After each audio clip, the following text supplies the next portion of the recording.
মধ্যরাতের চাঁদ। লেখনীতে মুস্তারিন মুশাররাত। পর্ব ২৬। প্রত্যাশার কথা আচরণ বলে দিচ্ছে ও নিজের মধ্যে নেই। যা বলছে বেহুশে। তবুও হঠাৎ মেয়েলি স্পর্শে সার্থকের নিজেকে এলোমেলো লাগল। দাঁতে দাঁত চেপে মৃদু কাপা হাতে নিজের কবজি হতে প্রত্যাশার হাতটা ছাড়িয়ে নিতে থাকে। শুষ্ক খড়খড়ে গলাটা ঢোক গিলে ভিজিয়ে কোনো রকমে শুধাল। Are you okay? প্রত্যাশা চোখ পিটপিট করে তাকিয়ে সশব্দে হেসে বলল। ওকে খোকে নয়, টোকাটুকি। ওই দেখো দেখো, দেয়ালে টিকটিকি নাচছে। কথার কোনো মাথামুন্ডু নেই। সার্থকের ভুরু কুঁচকে যায়। বেহুশ মেয়েটাকে নিয়ে ফ্যাসাদে পড়ল বেচারা। তন্মধ্যে প্রত্যাশা এলোমেলো পা ফেলে সামনে এগোতে নিয়েই আরও বিপত্তি ঘটে। ভারসাম্য হারিয়ে পড়ে যেতে নেয়। সার্থক ঝটপট দুহাত বাড়িয়ে প্রত্যাশাকে আঁকড়ে ধরল। প্রত্যাশা এলিয়ে পড়ে সার্থকের বুকের উপর। বাচ্চাদের মতন খিলখিলিয়ে হেসে বলল, এসপি সাহেব, তোমার গায়ে তো ঝড়ের মতো সেফটিনেট। ঠিক আমাকে ধরে ফেললে গু। সার্থক হকচকায়। ওর হৃদস্পন্দন লাগামহীন ছুটছে।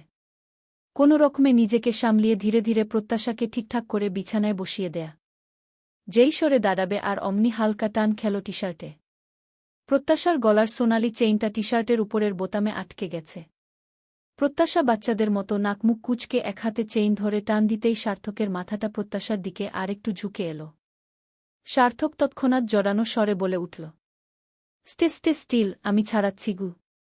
সার্থক আঙুল গলিয়ে চেইনটা ছাড়াতে থাকে। ছাড়াতে গিয়ে রীতিমতো আঙুল কাঁপছে।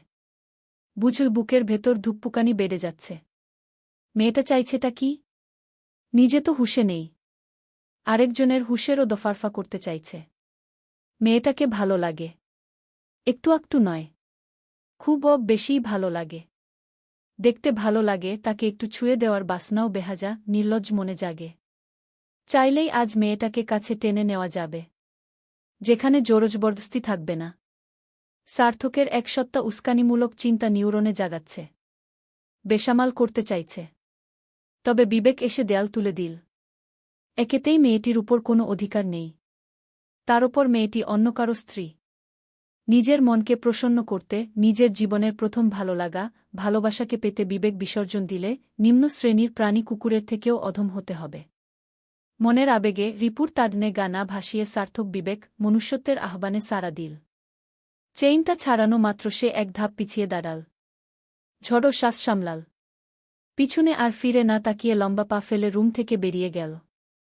ঘরের এই ক্ষুদ্রক্ষণগুলো কি কেবল কংক্রিটের চার দেয়ালের ভেতরেই আটকা পড়ে থাকবে? নাকি কোনো যন্ত্র ইতিমধ্যেই নিঃশব্দে গিলে নিয়েছে প্রতিটি মুহূর্ত?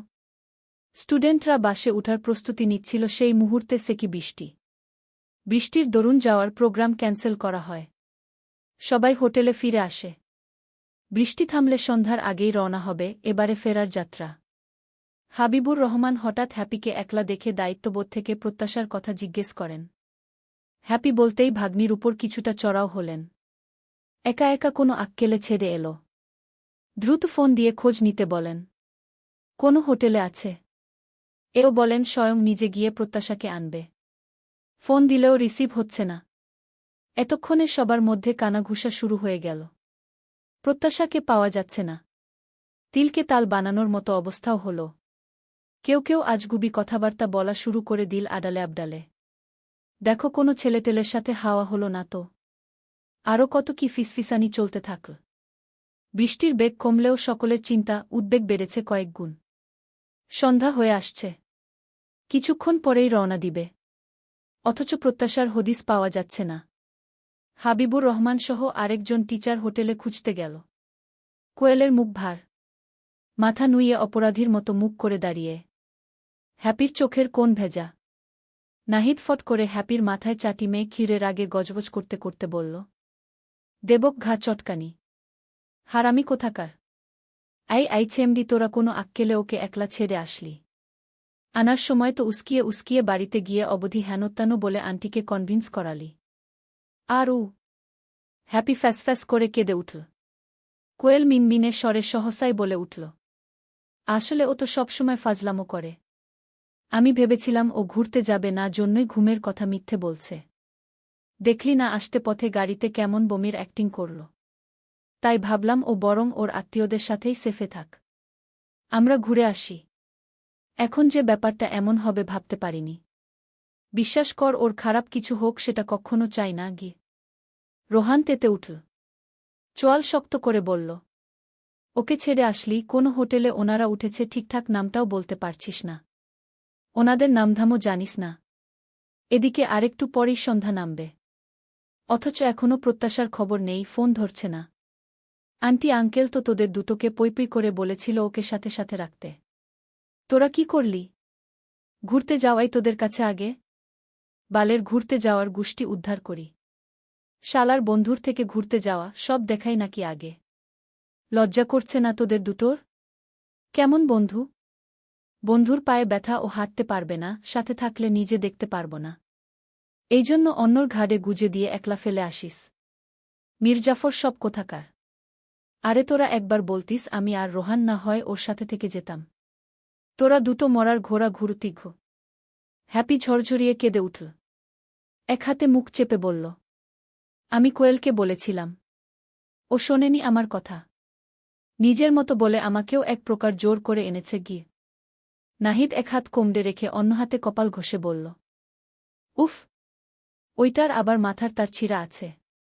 তারপর ফোন রিসিভ করছে না, তাই বেশি চিন্তা হচ্ছে গি।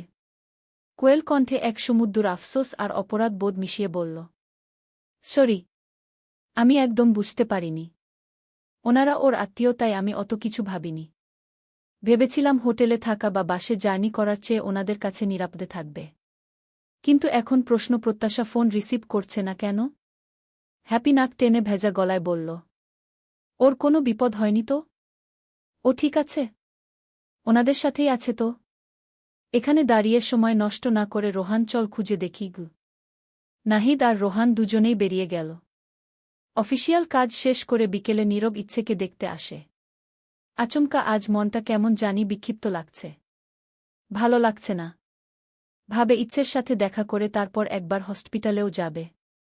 খান বাড়িতে এসে দেখে এত বড় বাড়ি ফাঁকা। কেমন ভুতুড়ে ভুতুড়ে।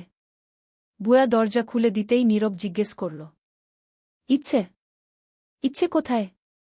ওকে ডেকে দিন ঘু। ইচ্ছে উপরে ঘুমায় গু।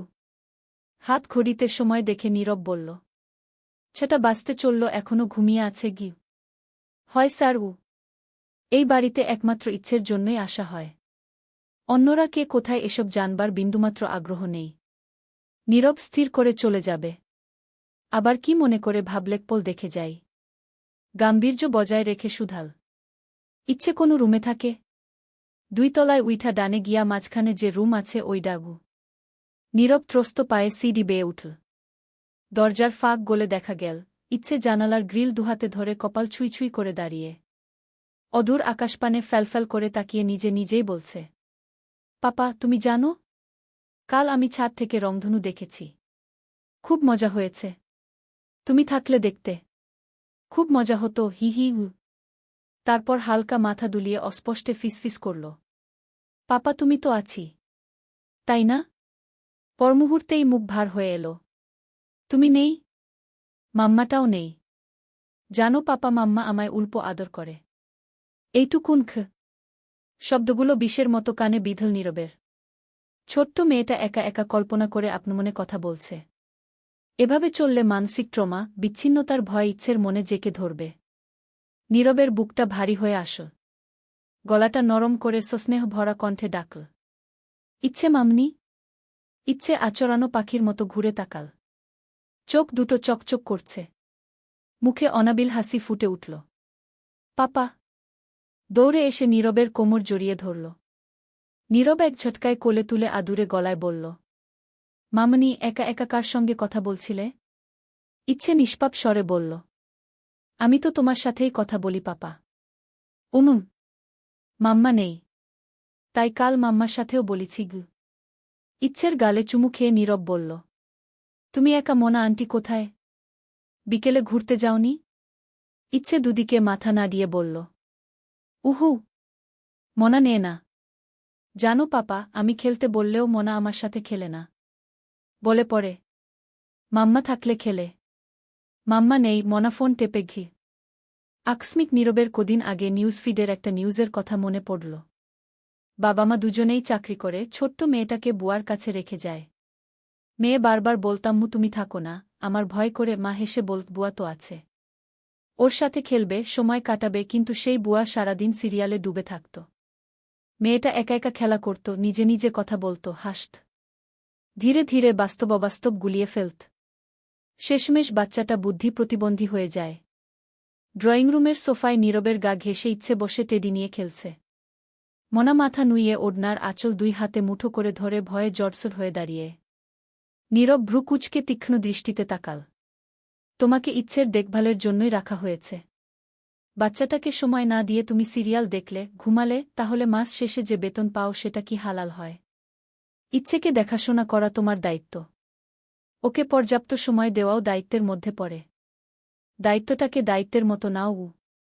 মনা নিজের সাফাই দিতে মিহি স্বরে বলল, স্যার ম্যাডাম 2 দিন নেই, 24 ঘণ্টা আমিই দেখা রাখতাছি। এমনিতেও আমিই সবসময় খাওয়াই, গোসল করাই, সবটাই আমিই করি। তোমাকে ইচ্ছেরও দেখভাল সহ ওকে সময় দেওয়ার জন্যই রাখা হয়েছে। এমনি তোমাকে রাখা হয়নি। তোমার কাজই এটা। এখানে আমিই করি এরকম বলার তো কিছু নেই গি। মনার মুখটা ভোতা হল, আর একটাও দ্বিরুক্তি করল না। কৌতূহলবশত নীরব জিজ্ঞেস করল, প্রীতি কোথায় গিয়েছে? ম্যাডাম, সার্থক স্যার আর ওনাদের বন্ধুরা কুয়াকাটা ঘুরতে গিয়াছে গু।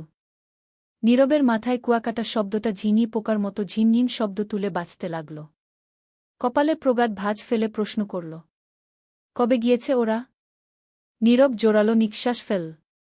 প্রত্যাশার সাথে তো দুপুরের আগেই কথা হয়েছে। এক জায়গা হলেই যে দেখা হবেই এমন নয়। আর প্রত্যাশারা একটা দিনের জন্যই গিয়েছে। এই তো সন্ধ্যায় ওরা ব্যাক করবে। লাঞ্চ আওয়ারের পরে প্রত্যাশার 2টো মিসড কল উঠেছিল। একটা মিটিংয়ে অ্যাটেন্ড করায় ফোনটা সাইলেন্ট ছিল বিধায় দেখেনি নীরব।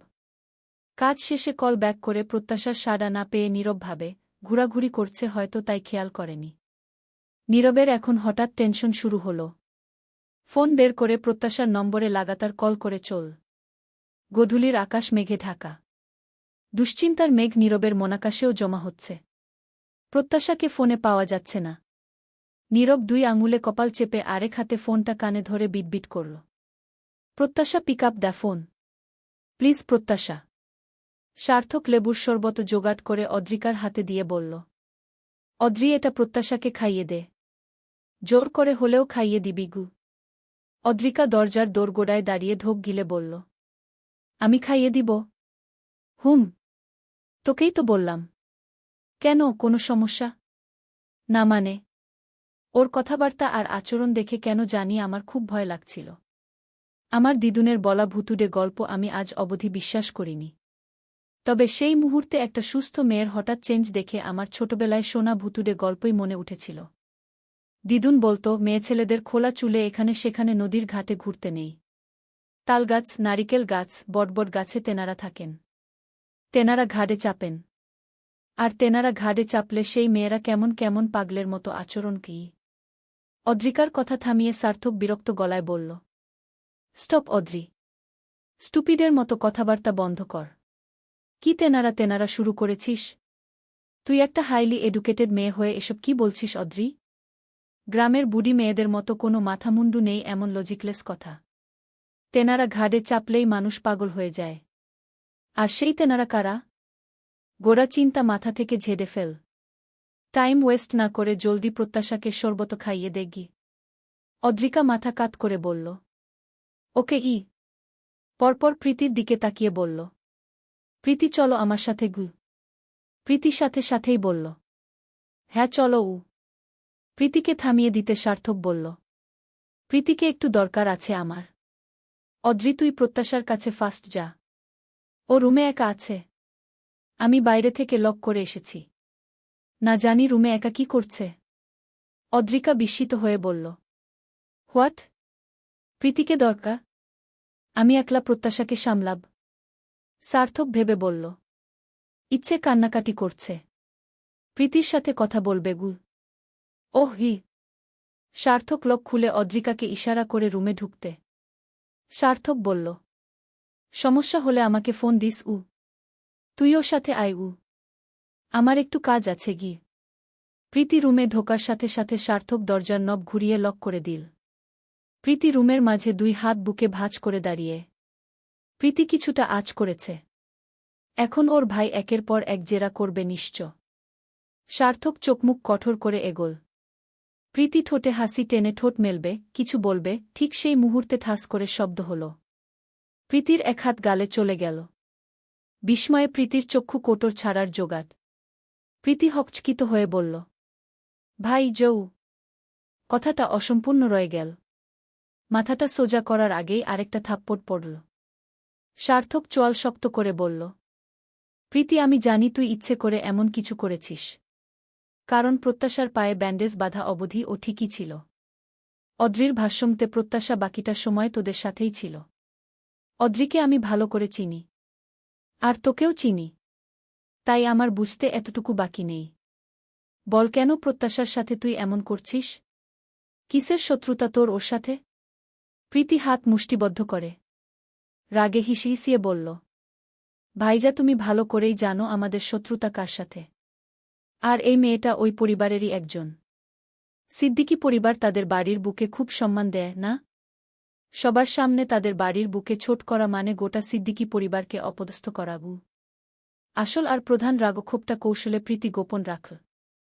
সমস্ত রাগক্ষোভ, রিভেঞ্জ পুরনো শত্রুতার থেকে বলে চাপিয়ে দিল। সার্থক তপ্ত শ্বাস ফেলে দাঁত কিডমিডিয়ে বলল, প্রীতি পুরনো শত্রুতার জের ধরে একটা নিরপরাধ, নিষ্পাপ, সহজ-সরল ভালো মনের মেয়ের ক্ষতি করা অন্যায়, পাপ। আর তুই দিন দিন চরম অ্যাগ্রেসিভ হয়ে যাচ্ছিস। যা মোটেই ঠিক হচ্ছে না। প্রীতি এখনো সময় আছে, আমি বলছি থেমে যা গু। No never. ওরা আমার খালামনিকে আগুনে পুড়িয়ে মেরেছে। আমার মা নিভৃতে আজও কাঁদে। খালামনি যা পারেনি আমাকে তা পারতেই হবে গু। উফ। সেই সময় অ্যাকচুয়ালি কি হয়েছিল আমরা কিন্তু জানি না। আসলে কিভাবে কি ঘটেছিল তা আমাদের অজানা।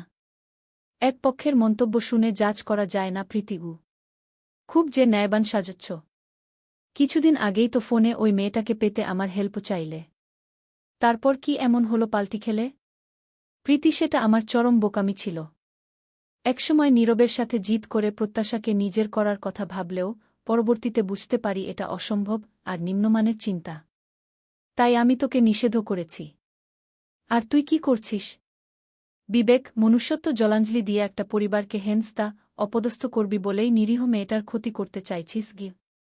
সার্থকের কণ্ঠে ঘৃণা ঝরল। প্রীতি তুই নিকৃষ্ট মনের পরিচয় দিয়ে চলছিস। একবার নয় দুবার যা করলি, এতে তোকে আমার নিজের বোন বলতেও লজ্জা লাগছে গি। প্রীতি চেঁচিয়ে উঠল, একটা সাধারণ মেয়ের জন্য তুমি আমার সাথে সম্পর্ক খারাপ করেছ। আজকে তো লিমিট ক্রস করে ফেললে। এই প্রথম, তাও একটা অতি সাধারণ মেয়ে আমাদের শত্রুর বাড়ির বুয়ের জন্য আমার গায়ে হাত অবধি তুললে গু। প্রীতি বিড়বিড়িয়ে বল, ওই মেয়ে আমার ব্রোকে চেঞ্জ করে ফেলছে। সিদ্দিকী পরিবারের উপর থাকা ঘৃণাও আজ ভাইয়ার চোখে নেই। সেখানে আমার ভাইজা আমাকেই ঘৃণা করছে। এর প্রতিটি উত্তম জবাব কিভাবে ফেরত দিব তা আমার জানা। প্রিয় মানুষের চোখে ঘৃণা কিভাবে তৈরি করতে হয় সেটাও আমার ভালোই জানা আছে। শুধু সময়ের অপেক্ষা। ফিঙ্গার লক এর মাধ্যমে ফোন আনলক করে অদ্রিকাকে দিয়ে ওদের ফ্রেন্ডসহ স্যারের সাথে কথা বলিয়ে দেয় সার্থক। বলে বাস রওনা হওয়ার সময় ঠিক পৌঁছে দিবে প্রত্যাশাকে, ওর পায়ে ব্যথা তাই রেস্ট করছে। নীরবের নম্বর থেকে একাধিকবার কল দেখে সেখানেও হোয়াটসঅ্যাপে অদ্রিকা মেসেজ টাইপ করে। ফোন সাইলেন্ট ছিল তাই কল খেয়াল করেনি বলে। এও বলে কিছুক্ষণের মধ্যেই ওরা সব রওনা দিবে। ওদিকে ছোট্ট মেসেজ দেখে চিন্তার পাহাড় মাথা থেকে সরতে থাকে নীরবের। প্রত্যাশা যে বাচাল মেয়ে দেখা হলে নিজ থেকেই ঢাকঢোল পিটিয়ে বলত। তাই নীরব আর ওদের কথা তুলল না। শুধু ছোট্ট করে একটা শান্ত কোমল মেসেজ পাঠাল। Okay, understood. Wishing you a safe return. ফায়া ম্যানেলা। প্রত্যাশা দুবার বমি করে।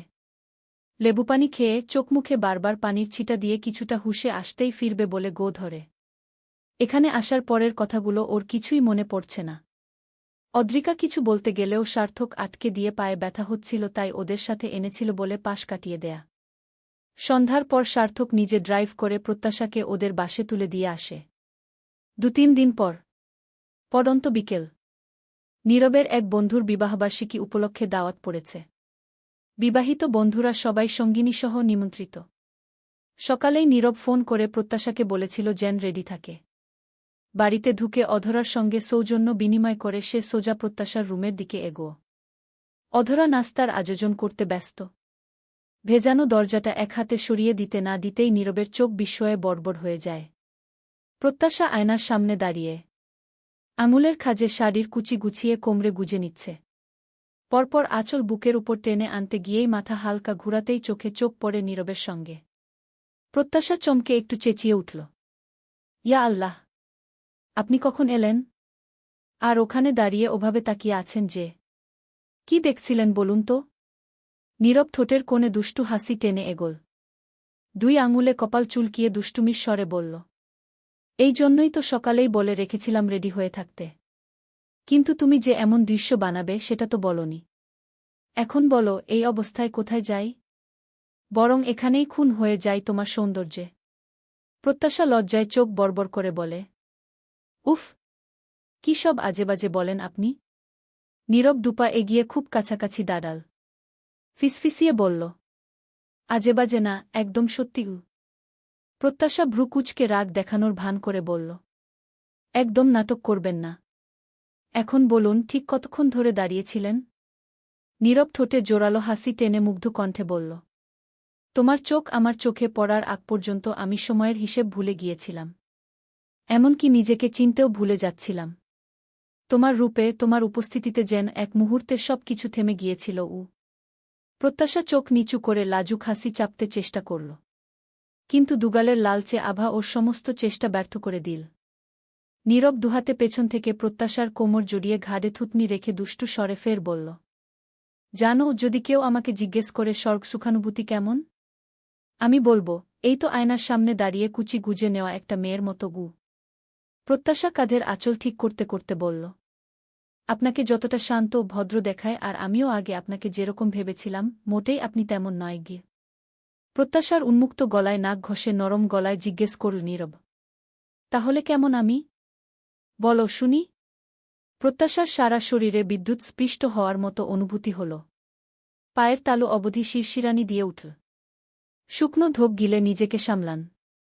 প্রসঙ্গ পাল্টাতে কিছুটা রাগ দেখিয়ে বলল, চুপ, বেশি কথা বলবেন না। দূরে সরুন, আমি পুরো রেডি হইনি এখনো গো। প্রত্যাশা এক হাতে ড্রেসিং টেবিলের উপর থেকে চুড়ি হাতে তুলে নিতেই আচমকা নীরব ওর হাত থেকে চুড়ি নিল। একটা একটা করে পরিয়ে দিতে লাগল, আলতো ছোঁয়ায়, যত্ন সহকারে। সময়টা থমকে গেল। আয়নায় দুজনের চোখাচোখি হতেই প্রত্যাশা লজ্জায় আড়ষ্ট হয়ে দৃষ্টি নুইয়ে ফেলে। নীরব সোফায় পায়ের উপর পা তুলে বসে ফোন স্ক্রোল করছে। সোফার এক কোণে থাকা প্রত্যাশার ফোনটা ভো ভো শব্দ করে কাঁপছে। নীরব বলল, তোমার ফোন এসেছে গি। প্রত্যাশা চুলে চিরুনি চালাতে চালাতে বলল, সিম কোম্পানি হবে হয়তো। তাছাড়া এই সময় কল দেওয়ার কেউ নেই। আমার ফ্রেন্ডরা মেসেঞ্জারে মেসেজ আর হোয়াটসঅ্যাপে কল দিয়ে থাকে। আপনি তো এখানেই, দেখুন আর আমার কথা মিলিয়ে নিন গু। শেষোক্ত কথাটা বলে চিরুনি হাতে দাঁত কেলিয়ে হাসে প্রত্যাশা। নীরব ফোনটা হাতে তুলতেই স্ক্রিনে ইংরেজি ফন্টে ডক্টর প্রীতম হাসান নামটা জ্বলজ্বল করতে থাকে। নীরবের শিথিল ভ্রু জোড়ায় কিঞ্চিত ভাঁজ পড়ে।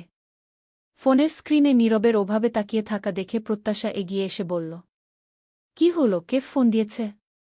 নীরব নিরুত্তর, মুখাবয়ব স্বাভাবিক থেকে কিছুটা কঠিন হল। মুখে কিছুই না বলে ফোনটা প্রত্যাশার দিকে বাড়িয়ে দিল। ফোনের দিকে তাকিয়ে প্রত্যাশা কিছু মনে পড়ার মতো করে বলে উঠল, ওহো, উনি ব্যাক করেছে। এহে, আপনাকে তো একটা কথা বলাই হয়নি।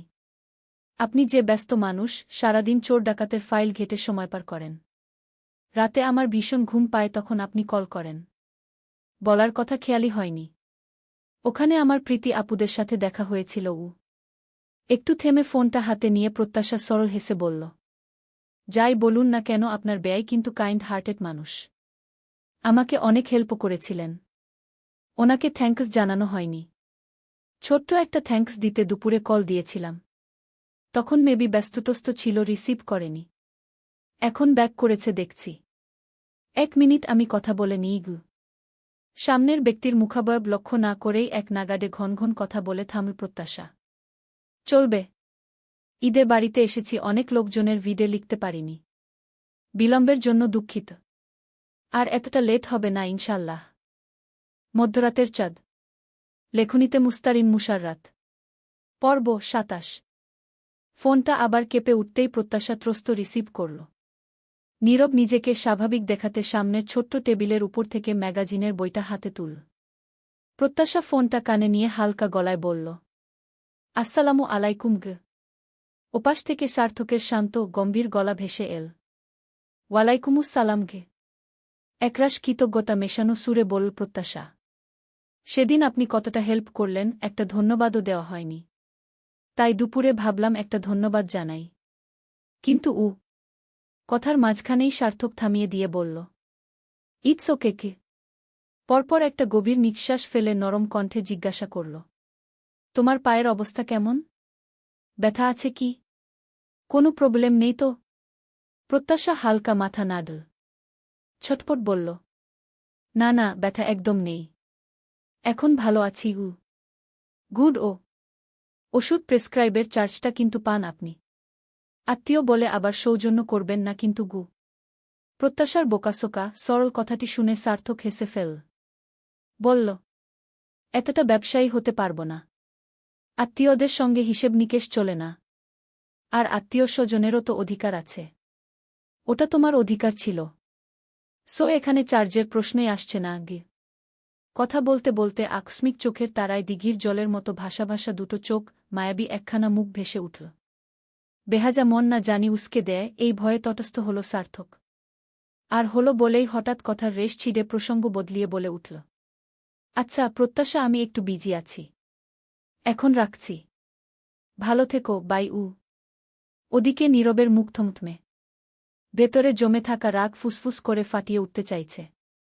রাগে এক ঝটকায় উঠে দাঁড়াল। হাতের ম্যাগাজিনটা শব্দ করে টেবিলের উপর ফেল। শব্দে প্রত্যাশা চমকে ফিরে তাকাল। ওদিকে তাকিয়েই মিহি স্বরে বলল, ওকে। রাগটা কমাতে নীরব জানালার দিকে পিঠ করে দাঁড়াল। মেরুদণ্ড সোজা, হাত দুটো মুঠো করা, চোয়াল শক্ত। ভেতরের দাবানল প্রকাশ না করলেও শরীরের ভাষায় বোঝা যাচ্ছে কিছুটা রুক্ষ মেজাজে আছে। নীরবের অভিব্যক্তি প্রত্যাশা খেয়াল না করেই ও মনে পড়ার মতো করে সরল মনে বলে উঠল, ওহো, যেটা বলছিলাম, কুয়াকাটায় প্রীতি আপুদের সাথে দেখা হয়েছিল। ওনাদের সাথে দেখা হওয়ার পরেই আমি আপনাকে কল দিই। কিন্তু তখন আপনি কল রিসিভ করেননি। তারপর বিকেলে যখন ঘুরতে গিয়েছিলাম, সমুদ্রের পানিতে খালি পায়ে হাঁটছিলাম, তখনই পা কে খিটে যায়। একটু থেমে শ্বাস নিয়ে আবার শুরু করল। প্রীতি আপুকে যেমনটা আগে ভেবেছিলাম, সেদিন তো উনি আমার পুরো ধারণাই চেঞ্জ করে দিল।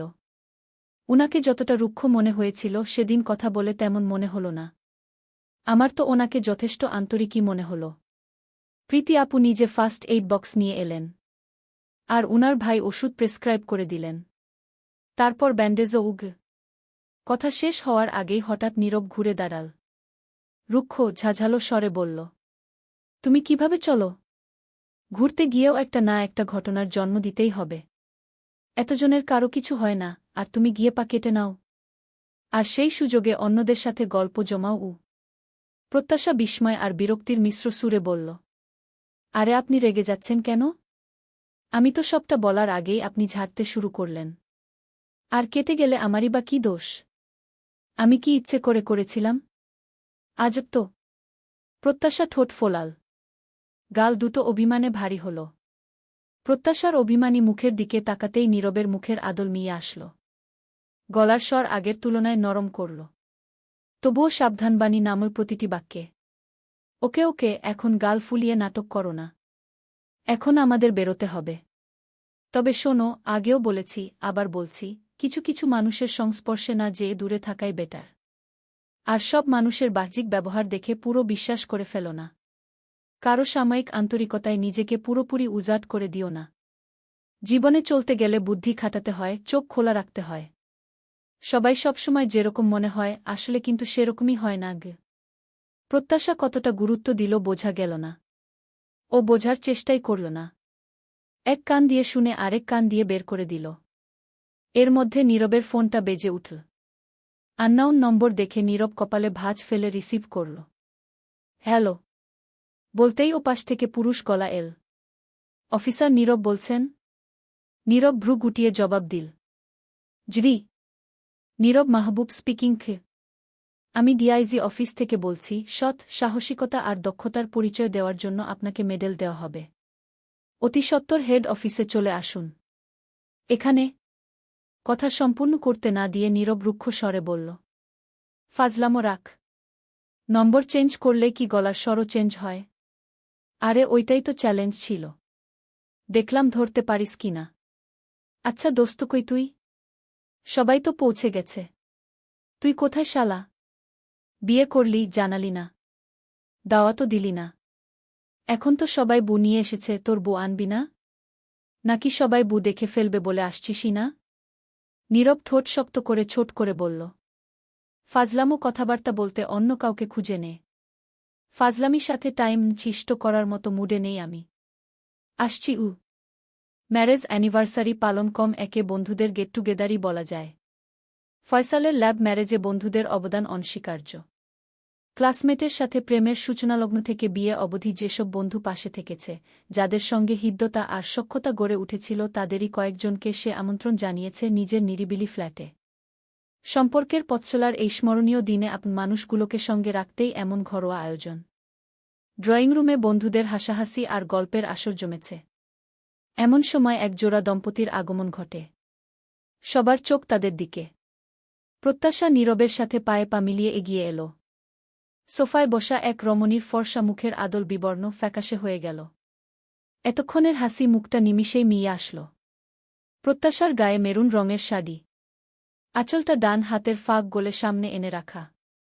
এক হাতে আলতো করে ধরে রাখা। নীরবের পরনে কফি কালারের শার্ট, অফ হোয়াইট ডেনিম প্যান্টের উপর ইন করে পরা। চুলগুলো জেল দিয়ে সেট করে হালকা ব্যাক ব্রাশ করা। একজন উচ্চস্বরে বলল, বন্ধু অবশেষে আসলা? বউ সবাই দেখে ফেলবে বলে গোপনে বিয়ে করছ গু? আরেকজন বলল, আরে এসপি তো কিপটামিও করছে, আমরা সব কবজি ডুবে খাব বলে বিয়েতে অনুষ্ঠানই করেনি গিয়ে। নীরব বলল, হুট করে হয়েছে সবাই জানিস, অহেতুক আজবাজে বলা বন্ধ রাখু। একজন লম্বা করে সালাম দিল, আসসালামুজালাইকুম ভাবিগ। প্রত্যাশার লজ্জা লাগছে, ও এভাবে অভ্যস্ত না থাকায় আনিজি ফিল করছে। দৃষ্টিজোড়া ওর নত। ও মাথাটা তুলে মিহি স্বরে উত্তর দিতেই চোখ পড়ে প্রীতির দিকে। প্রীতি এদিকেই চেয়ে। প্রথমে বিস্মিত হলেও পরক্ষণে খেয়াল হয় প্রীতি নীরবের ফ্রেন্ড হলে এদেরও। মোবাইলে ডুবে ছিল ইচ্ছে। মুখ তুলে তাকাতেই চোখ দুটো জ্বলজ্বল করে উঠল। একবার নীরবের দিকে তাকাল তো আবার প্রীতির দিকে তাকিয়ে বলল, মাম্মা, পাপা। পাপা এসেছে।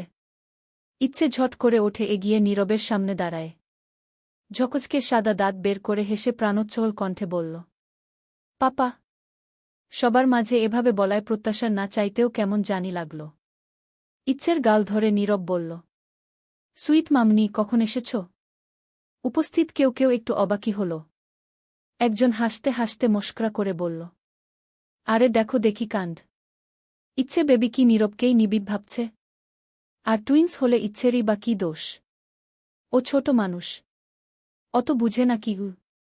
আরেকজন ঝট করে বলে ফেল, যেখানে স্বয়ং ইচ্ছের মা, আমাদের বলিউড সুন্দরী প্রীতি জিনটাই মিস্টেক করেছিল। নিবিড়কে প্রপোজ করতে গিয়ে ভুলে তো প্রথমে নীরবকে প্রপোজ করে ফেলেছিল। সে নিয়ে কি এক কাণ্ড। পুরনো ঘাটা দগদগ করে উঠল প্রীতির। সবাই যেটাকে মিস্টেক জানে, আদৌ কি মিস্টেক ছিল? নাকি অপমানের বদলা, সাথে পুরনো প্রতিশোধের স্পৃহা থেকেই ঘটনার মোড় উল্টে দেওয়া হয়? মিথ্যে নাটক সাজানো হয়? প্রীতি প্রসঙ্গ পাল্টাতে, সবার মনোযোগ ঘুরাতে বলল, আরে তোমরা সব পুরনো কথা বাচ্চাদ দাও তো।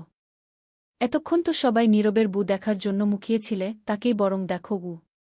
পরপর প্রত্যাশার দিকে তাকিয়ে বলল, প্রত্যাশা দাঁড়িয়ে আছো কেন, এসো বসো গু। প্রত্যাশা প্রীতির দিকে তাকিয়ে ফের নীরবের দিকে তাকাল। চোখের ভাষায় নীরবের সম্মতি পেতেই আলগোছে গিয়ে বসল। মেয়েরা এক পাশের সোফায়, ছেলেরা অপর পাশে। সামনে টিটেবিলে নাস্তায় ভরপুর। খেতে খেতে আড্ডা আবার জমে উঠল। ইচ্ছে নীরবের কোলের উপর বসে ফোনে গেম খেলছে। গল্পের এক পর্যায়ে একজন বলল, এখানে উপস্থিত নীরব বাদে বাকিদের লাভ ম্যারেজ। তা নীরব, আমাদের ছোঁয়া কেন তোর গায়ে লাগল না বলতো? প্রেমপিড়িতে তোর এলার্জির কারণটা কি ছিল? নীরব একটু কেশে বলল, প্রেমের পরিণতি যদি বিয়ে না হয় তবে তা আবেগী থাকে, অধিকার নয়। একটা কাগজে নাম মোহর হওয়া মানেই দেয়া হক, দেয় নিরাপত্তা, দেয় তাকে ছুঁয়ে রাখার অধিকার। সবার সামনে গর্ব করে বলা যায় সে আমার হালাল জীবনসঙ্গী গু। 1 সেকেন্ড থেমে বলল, প্রকাশ্যে সম্মানে দায়িত্ব নিয়ে আমার জন্য নির্ধারিত জনকে আমার পাশে রাখতে চেয়েছি। তাই প্রেম নয়, আমি হালাল সম্পর্ককে বেছে নিয়েছি। এটা আমার থট। তবে আমি এটাও মনে করি সব কিছুই উপরওয়ালার লিখে দেওয়া, তাই এমনটাই হয়েছে। এছাড়া নাথিং কি। কিছুপল পর সবাই কথা বললেও প্রত্যাশা চুপচাপ। একেতে অচেনা লোকজন, তার উপর সবাই অনেক সিনিয়র। ওর কী বা বলার আছে? ইচ্ছের হাত ধরে প্রত্যাশা একটু দূরে জানালার পাশে এসে দাঁড়াল। কয়েক মুহূর্ত পরেই পুরুষালী পরিচিত স্বর কানে এল। আনিজি লাগছে? বেশি খারাপ লাগছে তোমার? নীরবের দিকে ঘুরে তাকাল প্রত্যাশা। মাথা নাড়িয়ে ঠোঁট উল্টে বলল, হুম, বেশি না, একটু একটু কেমন কেমন লাগছে গি। প্রত্যাশার বলার ধরন দেখে নীরব হেসে ফেল। আশ্বস্ত করতে বলল, আর একটু ওয়েট করো, আমরা চলে যাব। ইচ্ছে মুখ তুলে নীরবের দিকে তাকিয়ে বলল, পাপা আমিও যাব। এর মধ্যে প্রীতি ডাক দিল, ইচ্ছে তোমার হেয়ার ব্যান্ড ওখানে খুলে পড়েছিল দেখছি, এসো লাগিয়ে দিই। ইচ্ছে কপা এগিয়ে প্রীতির শুভ্ররঙা 3 পিসের ওড়না টেনে ধরল। আহ্লাদি গলায় বলল, মাম্মা আমি পাপার সাথে যাব। পাপা ওকে নিয়ে যাবে গু। প্রত্যাশাকে আঙুল দিয়ে দেখিয়ে বলে। প্রীতি বিরক্তি নিয়ে বলল, ইচ্ছে জ্বালাবে না? একটু পর আমরা বাসায় ফিরব। এখন চুপচাপ বাকিটা সময় থাকবে, কোনো কথা বলবে না গি। ইচ্ছে গাল ফুলাল, ঠোঁট ভেঙে কান্না আসছে। নীরব এগিয়ে ইচ্ছের মাথায় হাত বুলিয়ে বলল, ইচ্ছে অন্যদিন নিব তোমাকে। ইচ্ছে জেদি স্বরে বলল, নাহ ইক্ষুনখ। প্রীতি চোখ রাঙিয়ে চাইল, ধমক দিয়ে কিছু বলবে তার আগেই নীরব বলল, আচ্ছা ঠিক আছে তোমাকে নিয়ে যাব। পরপর প্রীতির দিকে তাকিয়ে বলল, ইচ্ছে যেহেতু যেতে চাইছে ওকে নিয়ে যাই। কাল আমি দিয়ে আসব। আশা করি তোমার কোনো অসুবিধে হবে না। আর অসুবিধা হওয়ার কিছু নেইও, কাজের লোকের কাছে থাকার চেয়ে আমাদের ওখানে যে একটু হলেও বেশি ভালো থাকবে ইচ্ছে, এটা আমি চোখ বুজে বলে দিতে পারি। কথাগুলো পিঞ্চ মেয়ে খুঁড়ে বলে নীরব তা প্রীতি ঢের বুঝ। তবে প্রত্যুত্তর দিল না। ডিনার না করেই সবাইকে বুঝিয়ে কিছু একটা অজুহাত দিয়ে নীরব চলে আসে। পার্কিংলটে পার্ক করা বাইকের কাছে আসতেই প্রত্যাশা শুধাল, আগে আমাকে বাসায় নামিয়ে দিয়ে তারপর ইচ্ছেকে নিয়ে যাবেন না? নীরব বাইকে বসতে বসতে বলল, না গি। না মানে ঘি? না মানে তো নাই হয় ঘ। হেয়ালি না করে ঝেড়ে কাশুন তো। সরাসরি বলুন। তুমিও আমাদের সাথে যাচ্ছ গু? আজ? হুম, আজ, এখন। নীরব আদেশের সুরে বলল, বাড়তি কথা না বলে ঝটপট কাজ করো। ইচ্ছেকে তুলে দাও। ইচ্ছেকে মাঝে তুলে বসাতে গেলে নীরব চোখ দিয়ে ইশারা করে দেখিয়ে বলল, সামনে দাও। চালাতে সমস্যা হবে তো? হবে না, যা বলছি তাই করো। অগত্যা ইচ্ছেকে সামনে বসিয়ে নিজে নীরবের পাশে বসল। বাইকের ইঞ্জিন চালু করতে করতে নীরব বলল, শাড়ির আঁচল ঠিকঠাক করে বসো।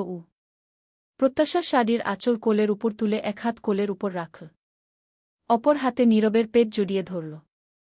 ইচ্ছে ঘাট বাঁকিয়ে প্রত্যাশার দিকে তাকিয়ে চোখ শুরু করে বলল, তুমি সবসময় আমার পাপার সাথে থাকো কিনো? প্রত্যাশা দুষ্টু হেসে বলল, তোমার এই পাপা আমার বর, তাই। ইচ্ছেকে দেখে নিহারিকার ভেতরে ভেতরে ভালো লাগলেও প্রকাশ করলেন না। ওদিকে বাড়িশুদ্ধ লোক তো বলতো ইচ্ছেকে আনতে। সবাই প্রত্যাশা আর ইচ্ছেকে দেখে খুশিই হল। নিহারিকা কোলের কাছে ইচ্ছেকে বসিয়ে মাথায় মমতায় ভরা হাত বুলিয়ে গেলেন। প্রত্যাশা সবার সাথে সাক্ষাৎ শেষে শাশুড়ির পাশে বসল। নিহারিকা তীক্ষ্ণ দৃষ্টিতে তাকিয়ে শুধালেন, চুল কেটেছ? প্রত্যাশা ভরকে গেল। এই রে শাশুড়ি, মায়ের জহুরির চোখ ঠিক খেয়াল করেছে। আম্মুর মতো উনিও বকা না দেয় এই ভয়ে শুকনো ঢোক গিলল ও। নিচের ঠোঁট জিভের ডগায় ভিজিয়ে আমতা আমতা করল। হহু, বড় চুলই বেশি ভালো লাগে। বড় চুলে তোমাকে বেশি সুন্দর লাগত। বেশি কিছু না বলায় প্রত্যাশা স্বস্তির নিঃশ্বাস ফেল। এর মধ্যে নিভান এসে ইচ্ছের সাথে কথা বলতে লাগল। ইচ্ছের পাশে বসে আদুরে গলায় বলল, সোনা মামনি, তুমি চিনো আমায়? ইচ্ছে বড়বড় চোখে চেয়ে দুপাশে মাথা নেড়ে না বোঝায়। নিভান কিছু বলার আগেই প্রত্যাশা ঝটপট বলে উঠল। ইচ্ছে উনি তোমার বড় পাপা গু। ইচ্ছে ভেঙে ভেঙে বলল। বড় পাপা? নিভান একগাল হেসে স্নেহমাখা হাত ইচ্ছের মাথায় রেখে বলল। হ্যাঁ সোনা গি। ফ্রেশ হয়ে ক্যাজুয়াল পোশাকে নীরব রুম থেকে বেরিয়ে এদিকে আসছিল। প্রত্যাশার নজর পড়তেই ইচ্ছেকে দেখিয়ে তর্জনী তুলে বলল। ইচ্ছে আর ওনাকে আজ থেকে পাপা নয় ছোট পাপা বলবে কেমন? উনি তোমার ছোট পাপা হন গু। ইচ্ছে নাক ফুলিয়ে বিরোধিতা করে উঠল। পাপা উ। নিহারিকা আদর করে নরম স্বরে বলল। ইচ্ছে আপু আমার প্রত্যাশা ঠিকই বলেছে তুমি ছোট পাপা বলবে সোনা ঘি। ইচ্ছে ঘাট ফুলিয়ে বলল। পাপা ছোট না পাপা অনেক বড় উ। উপস্থিত সবাই হেসে ফেলল। নিভান আশকারা দিয়ে বলল। আহ মা বাদ দাও না। ছোট বাচ্চা মেয়ে ব্যাপার না। বড় হলে ঠিক হয়ে যাবে গু। কিছুক্ষণ পর আনিশা ইচ্ছের সাথে বেশ গল্প জুড়ে দেয়া। সবাইকে চেনাতে বড় অ্যালবামটা নিয়ে আসে। ইচ্ছেকে দেখাতে থাকে এটা ওর বাবা। বাবা এখনও অফিসে। আত্মীয়দেরও দেখিয়ে বকবক করতে থাকে। তবে ইচ্ছের কোনো আগ্রহ দেখা গেল না। ও নীরবের ফোন নিয়ে কার্টুন দেখতে লাগল। পরীকে এক কাপ ব্ল্যাক কফি আনতে বল নীরব। তবে খুঁটিয়ে খুঁটিয়ে প্রত্যাশা ছবি দেখতে আরম্ভ করল। অ্যালবামটা প্রত্যাশার কোলের উপর। এক পাশে আনিশা আরেক পাশে ইচ্ছে নীরবের গা ঘেঁষে। প্রত্যাশা আর আনিশার দৃষ্টি অ্যালবামের পাতা।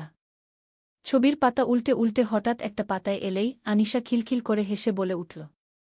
ছোট ভাবিমুনি এই দেখো ভাইজা লুঙ্গি পরে দাঁড়ায় আছে। ওরে বাবারে! ভাইয়ারে কে এভাবে তুলছে? প্রত্যাশা চোখ বড় করে তাকায় ছবিটার দিকে। আবিরের ছবি, গাল দুটো ফুলে আছে আর পরনে ছাপের লুঙ্গি আর সাদা গেঞ্জি। দেখেই বোঝা যাচ্ছে সুন্নাতে খাতনার ছবি। প্রত্যাশা ভ্রু তুলে ঠোঁট চেপে হেসে বলল। আরে আরে এই ছবি তো দেখেই বোঝা যাচ্ছে বেআই প্লাস দেবরের ম্যানলি জার্নির শুরুর দিকগু। আবিরের দৃষ্টি টিভির পর্দায় থাকলেও এহেন কথায় বেশ লজ্জায় পড়ল। আরেক পাতা উল্টাতে না উল্টাতেই একদম ছোটবেলার ছবি আসল। দুষ্টু পাকনি আনিশা বিজ্ঞের মতন গোল গোল চোখ করে চেয়ে বলল। এইটা ভাইজা। আমি জানি বড় দাদান বলেছিল। এমা নেন্টু ভাইজা গু। একদম ছোটবেলার ছবি। ছবিটিতে আবিরকে বেশ নাদুস নুদুস লাগছে। গায়ে পোশাক না থাকলেও কপালের উপর কালো ইয়া বড় নজর টিকা। ফর্সা মুখে চাঁদের মতো জ্বলজ্বল করছে। আনিশার কথা শুনে আবির ধমক দিয়ে উঠল। পরপর শর্মিলাকে উদ্দেশ্য করে কাদো কাদো মুখ করে অসহায় কণ্ঠে বলল।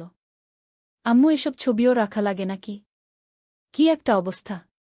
মানসম্মানের ফালুদা বানানোর জন্য কি সব ছবি জাদুঘরে সংরক্ষিত রাখার মতো সংরক্ষণ করে রেখেছ? দিলে তো 12টা বাজিয়ে গি। শর্মিলা হেসে রুমের দিকে যেতে যেতে জোরে সোরে বললেন।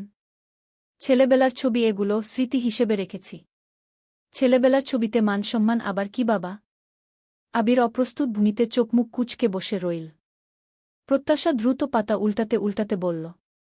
দেখি দেখি সামনে এগোই। দেখি আর কারো ঐতিহাসিক ছবিটবি পাওয়া যায় কি না গে। আচমকা আবির প্রশ্ন করে উঠল। ছোট ভাবিমনি আর কারো বলতে তুমি কি ছোট দাদানকে বোঝাচ্ছ? প্রত্যাশা কথাটা কতটা বুঝল বোঝা গেল না। ও তৎক্ষণাৎ মাথা নাড়িয়ে বলল। হুগ।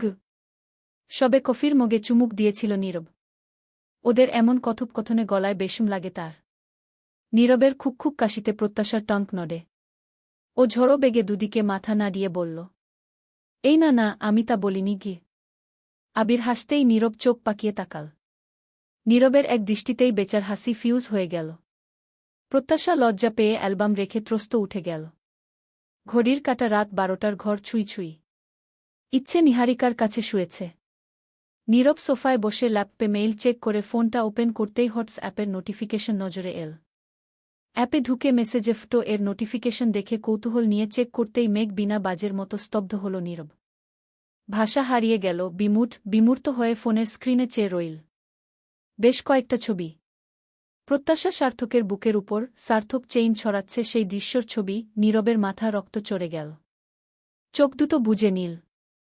প্রত্যাশা সবার সাথে গল্পগুজব করে রুমে এসে নীরবকে অমন অষাঢ়ের মতো দাঁড়িয়ে থাকতে দেখে কাছে এগোল। ঠোঁট ফাঁক করে কিছু বলবে তার আগেই নীরব মুখে কিছুই না বলে সোজা ফোনটা প্রত্যাশার দিকে ধরল। স্ক্রিনে চোখ পড়তেই গোটা আসমান যেন প্রত্যাশার মাথার উপর পড়ল। বুকটা ছ্যাঁত করে উঠল। মূর্ছা যাওয়ার মতন হল। চলবে। মধ্যরাতের চাঁদ। লেখনীতে মুস্তারিন মুশাররাত। পর্ব ২৮। ঘর জুড়ে থমথমে নিস্তব্ধতা। প্রত্যাশা স্তব্ধ, হতবুদ্ধি, কিংকর্তব্যবিমূঢ়। আশঙ্কায় মেয়েটার চোখের পাতাগুলো কাঁপছে অনবরত, ঠোঁটজোড়া কেঁপে কেঁপে থেমে যাচ্ছে। গলায় শব্দ আটকে আছে। সবটা ঠাউর করতে পারছে না। নিচু স্বর, অথচ ছুরি দিয়ে কাছে আঁচড় দেওয়ার মতো ধারালো স্বরে প্রশ্ন ছুড়ল নীরব। এই ছবিগুলো দেখার পর আমি কি ভাবব বলো? তোমার প্রতি আমার ধারণা ঠিক কোন খাতে গড়াবে? প্রত্যাশার বুকের ভেতরটা ধকধক করছে, হতবিহ্বলতায় মেয়েটা বাকশূন্য। মুখ খোলার আগেই নীরব প্রলম্বিত শ্বাস ফেলে বজ্রকণ্ঠে ফের বলল, why are you silent? Tell me, what exactly am I supposed to believe about you after seeing this? Pratyasha ধমকে কেঁপে ওঠে। মুহূর্তেই চোখজোড়া ছলছল করে উঠল। ভেজা, কম্পিত স্বরে বলল, বিশ্বাস করুন, আমি সত্যিই বুঝতে পারছি না ছবিগুলো কোত্থেকে এলো, কখন তোলা হলো, কে তুলেছে। আমার বিশ্বাস হচ্ছে না এটা আমি কি করে? টসছে দুফোঁটা অশ্রু গড়িয়ে পড়ল প্রত্যাশার গাল বেয়ে। প্রত্যাশা ব্যাকুল নয়নে এক বুক আশা নিয়ে নীরবের দিকে তাকায়। নীরব ঠিক ওকে বুঝবে এই আশায়। প্রত্যাশার সে আশায় বুঝি গুডে বালি। নীরবের ঠোঁটে তাচ্ছিলের হাসি, চোখে অবজ্ঞার ঝিলিক নিয়ে বলল, মানে বলতে চাইছ ছবির এই মেয়েটা তুমি না? রাইট? বুকের ভেতর থেকে হাহাকার বেরুল প্রত্যাশার। কি বলবে, কিভাবে বুঝাবে? অস্থির চিত্তে ব্যাকুল স্বরে বোঝানোর চেষ্টা করল, আমি সত্যিই বুঝতে পারছি না। আপনি বিশ্বাস করুন, আমি ছবির এই দৃশ্যগুলো কিভাবে ঘটেছে সেটাও মনে করতে পারছি না। আমি কিচ্ছু মনে করতে পারছি না। বুঝতেও পারছি না।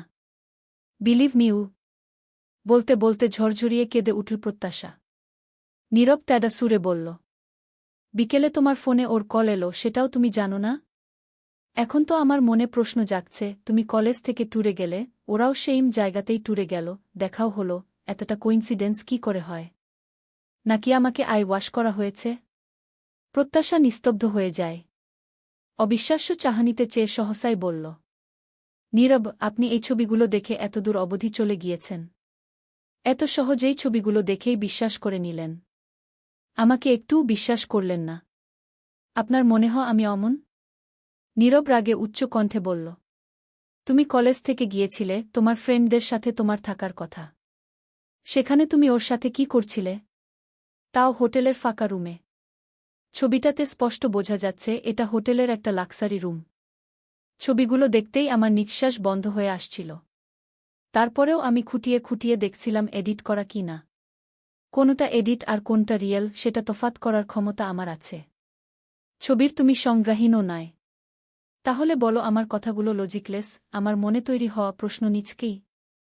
প্রত্যাশা ভেজা গলায় বলল, নীরব, দয়া করে আপনি আমার পুরো কথা আগে শুনুন। তারপর না হয় জাজ করবেন। প্লিজ শুনুন, একটু বোঝার চেষ্টা করুন গু। বাম ভ্রুটা কিঞ্চিত উঁচিয়ে দাঁড়াজ স্বরে বল নীরব। ওকে বলো। এক্সপ্লেইন দাও।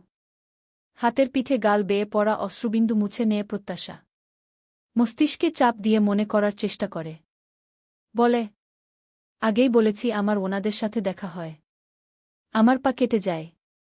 সার্থক উনি নিজে ড্রেসিং করে ব্যান্ডেজ করে দেয়, মেডিসিন প্রেসক্রাইবও করে। তারপর আমার যতটুকু মনে আছে আমি ওনাদের সাথে সিবিচের পাড়েই সময় কাটাতে থাকি। তারপরের কথা আমার ঠিকঠাক মনে পড়ে না। সার্থক আর ওনার ফ্রেন্ড, ওনার একটা মেয়ে ফ্রেন্ড ছিল। ওনারা আমায় বলে ওষুধ নেওয়ার ফলে ঘুম পাচ্ছিল। আর আমাদের ট্যুরের সবাই সেই মুহূর্তে ঘুরতে যাচ্ছিল। আমি অসুস্থ থাকায় ওনারা সাথে রাখে। আমার ফ্রেন্ডরাও একই কথা বলেছে। তারপর সন্ধ্যায় উনি আমাকে পৌঁছে দিয়ে আসে। ব্যাস, এতটুকুই। কিন্তু কখন, কিভাবে? এই নীরব থামিয়ে দিল। স্ক্রল করে একটা ছবি প্রত্যাশার সামনে ধরল। ছবিটাতে প্রত্যাশা নিজে সার্থকের হাত ধরে আছে। ঠোঁটের কোণে হাসি নিয়ে, চোখে মুখে মুগ্ধতা ছড়িয়ে। রাগে নীরবের মাথা ফেটে যাচ্ছে। গর্জে ওঠে বলল, এখানে না তো অচেতন তুমি, আর না তো ঘুমের ছিটেফোঁটাও আছে গু। যে দৃশ্য দেখে নীরবের মাথা বিগড়ে গিয়েছে, সেই ছবিটা স্ক্রিনে এলো। দুজনে খুব কাছাকাছি। প্রত্যাশার দিকে ঝুঁকে সার্থক টি-শার্টের বোতাম থেকে চেইনটা ছড়াচ্ছে। ঘৃণা আর রাগে নীরব হিতাহিত জ্ঞান হারিয়ে ফট করে হাতের ফোনটা ছুঁড়ে মারল।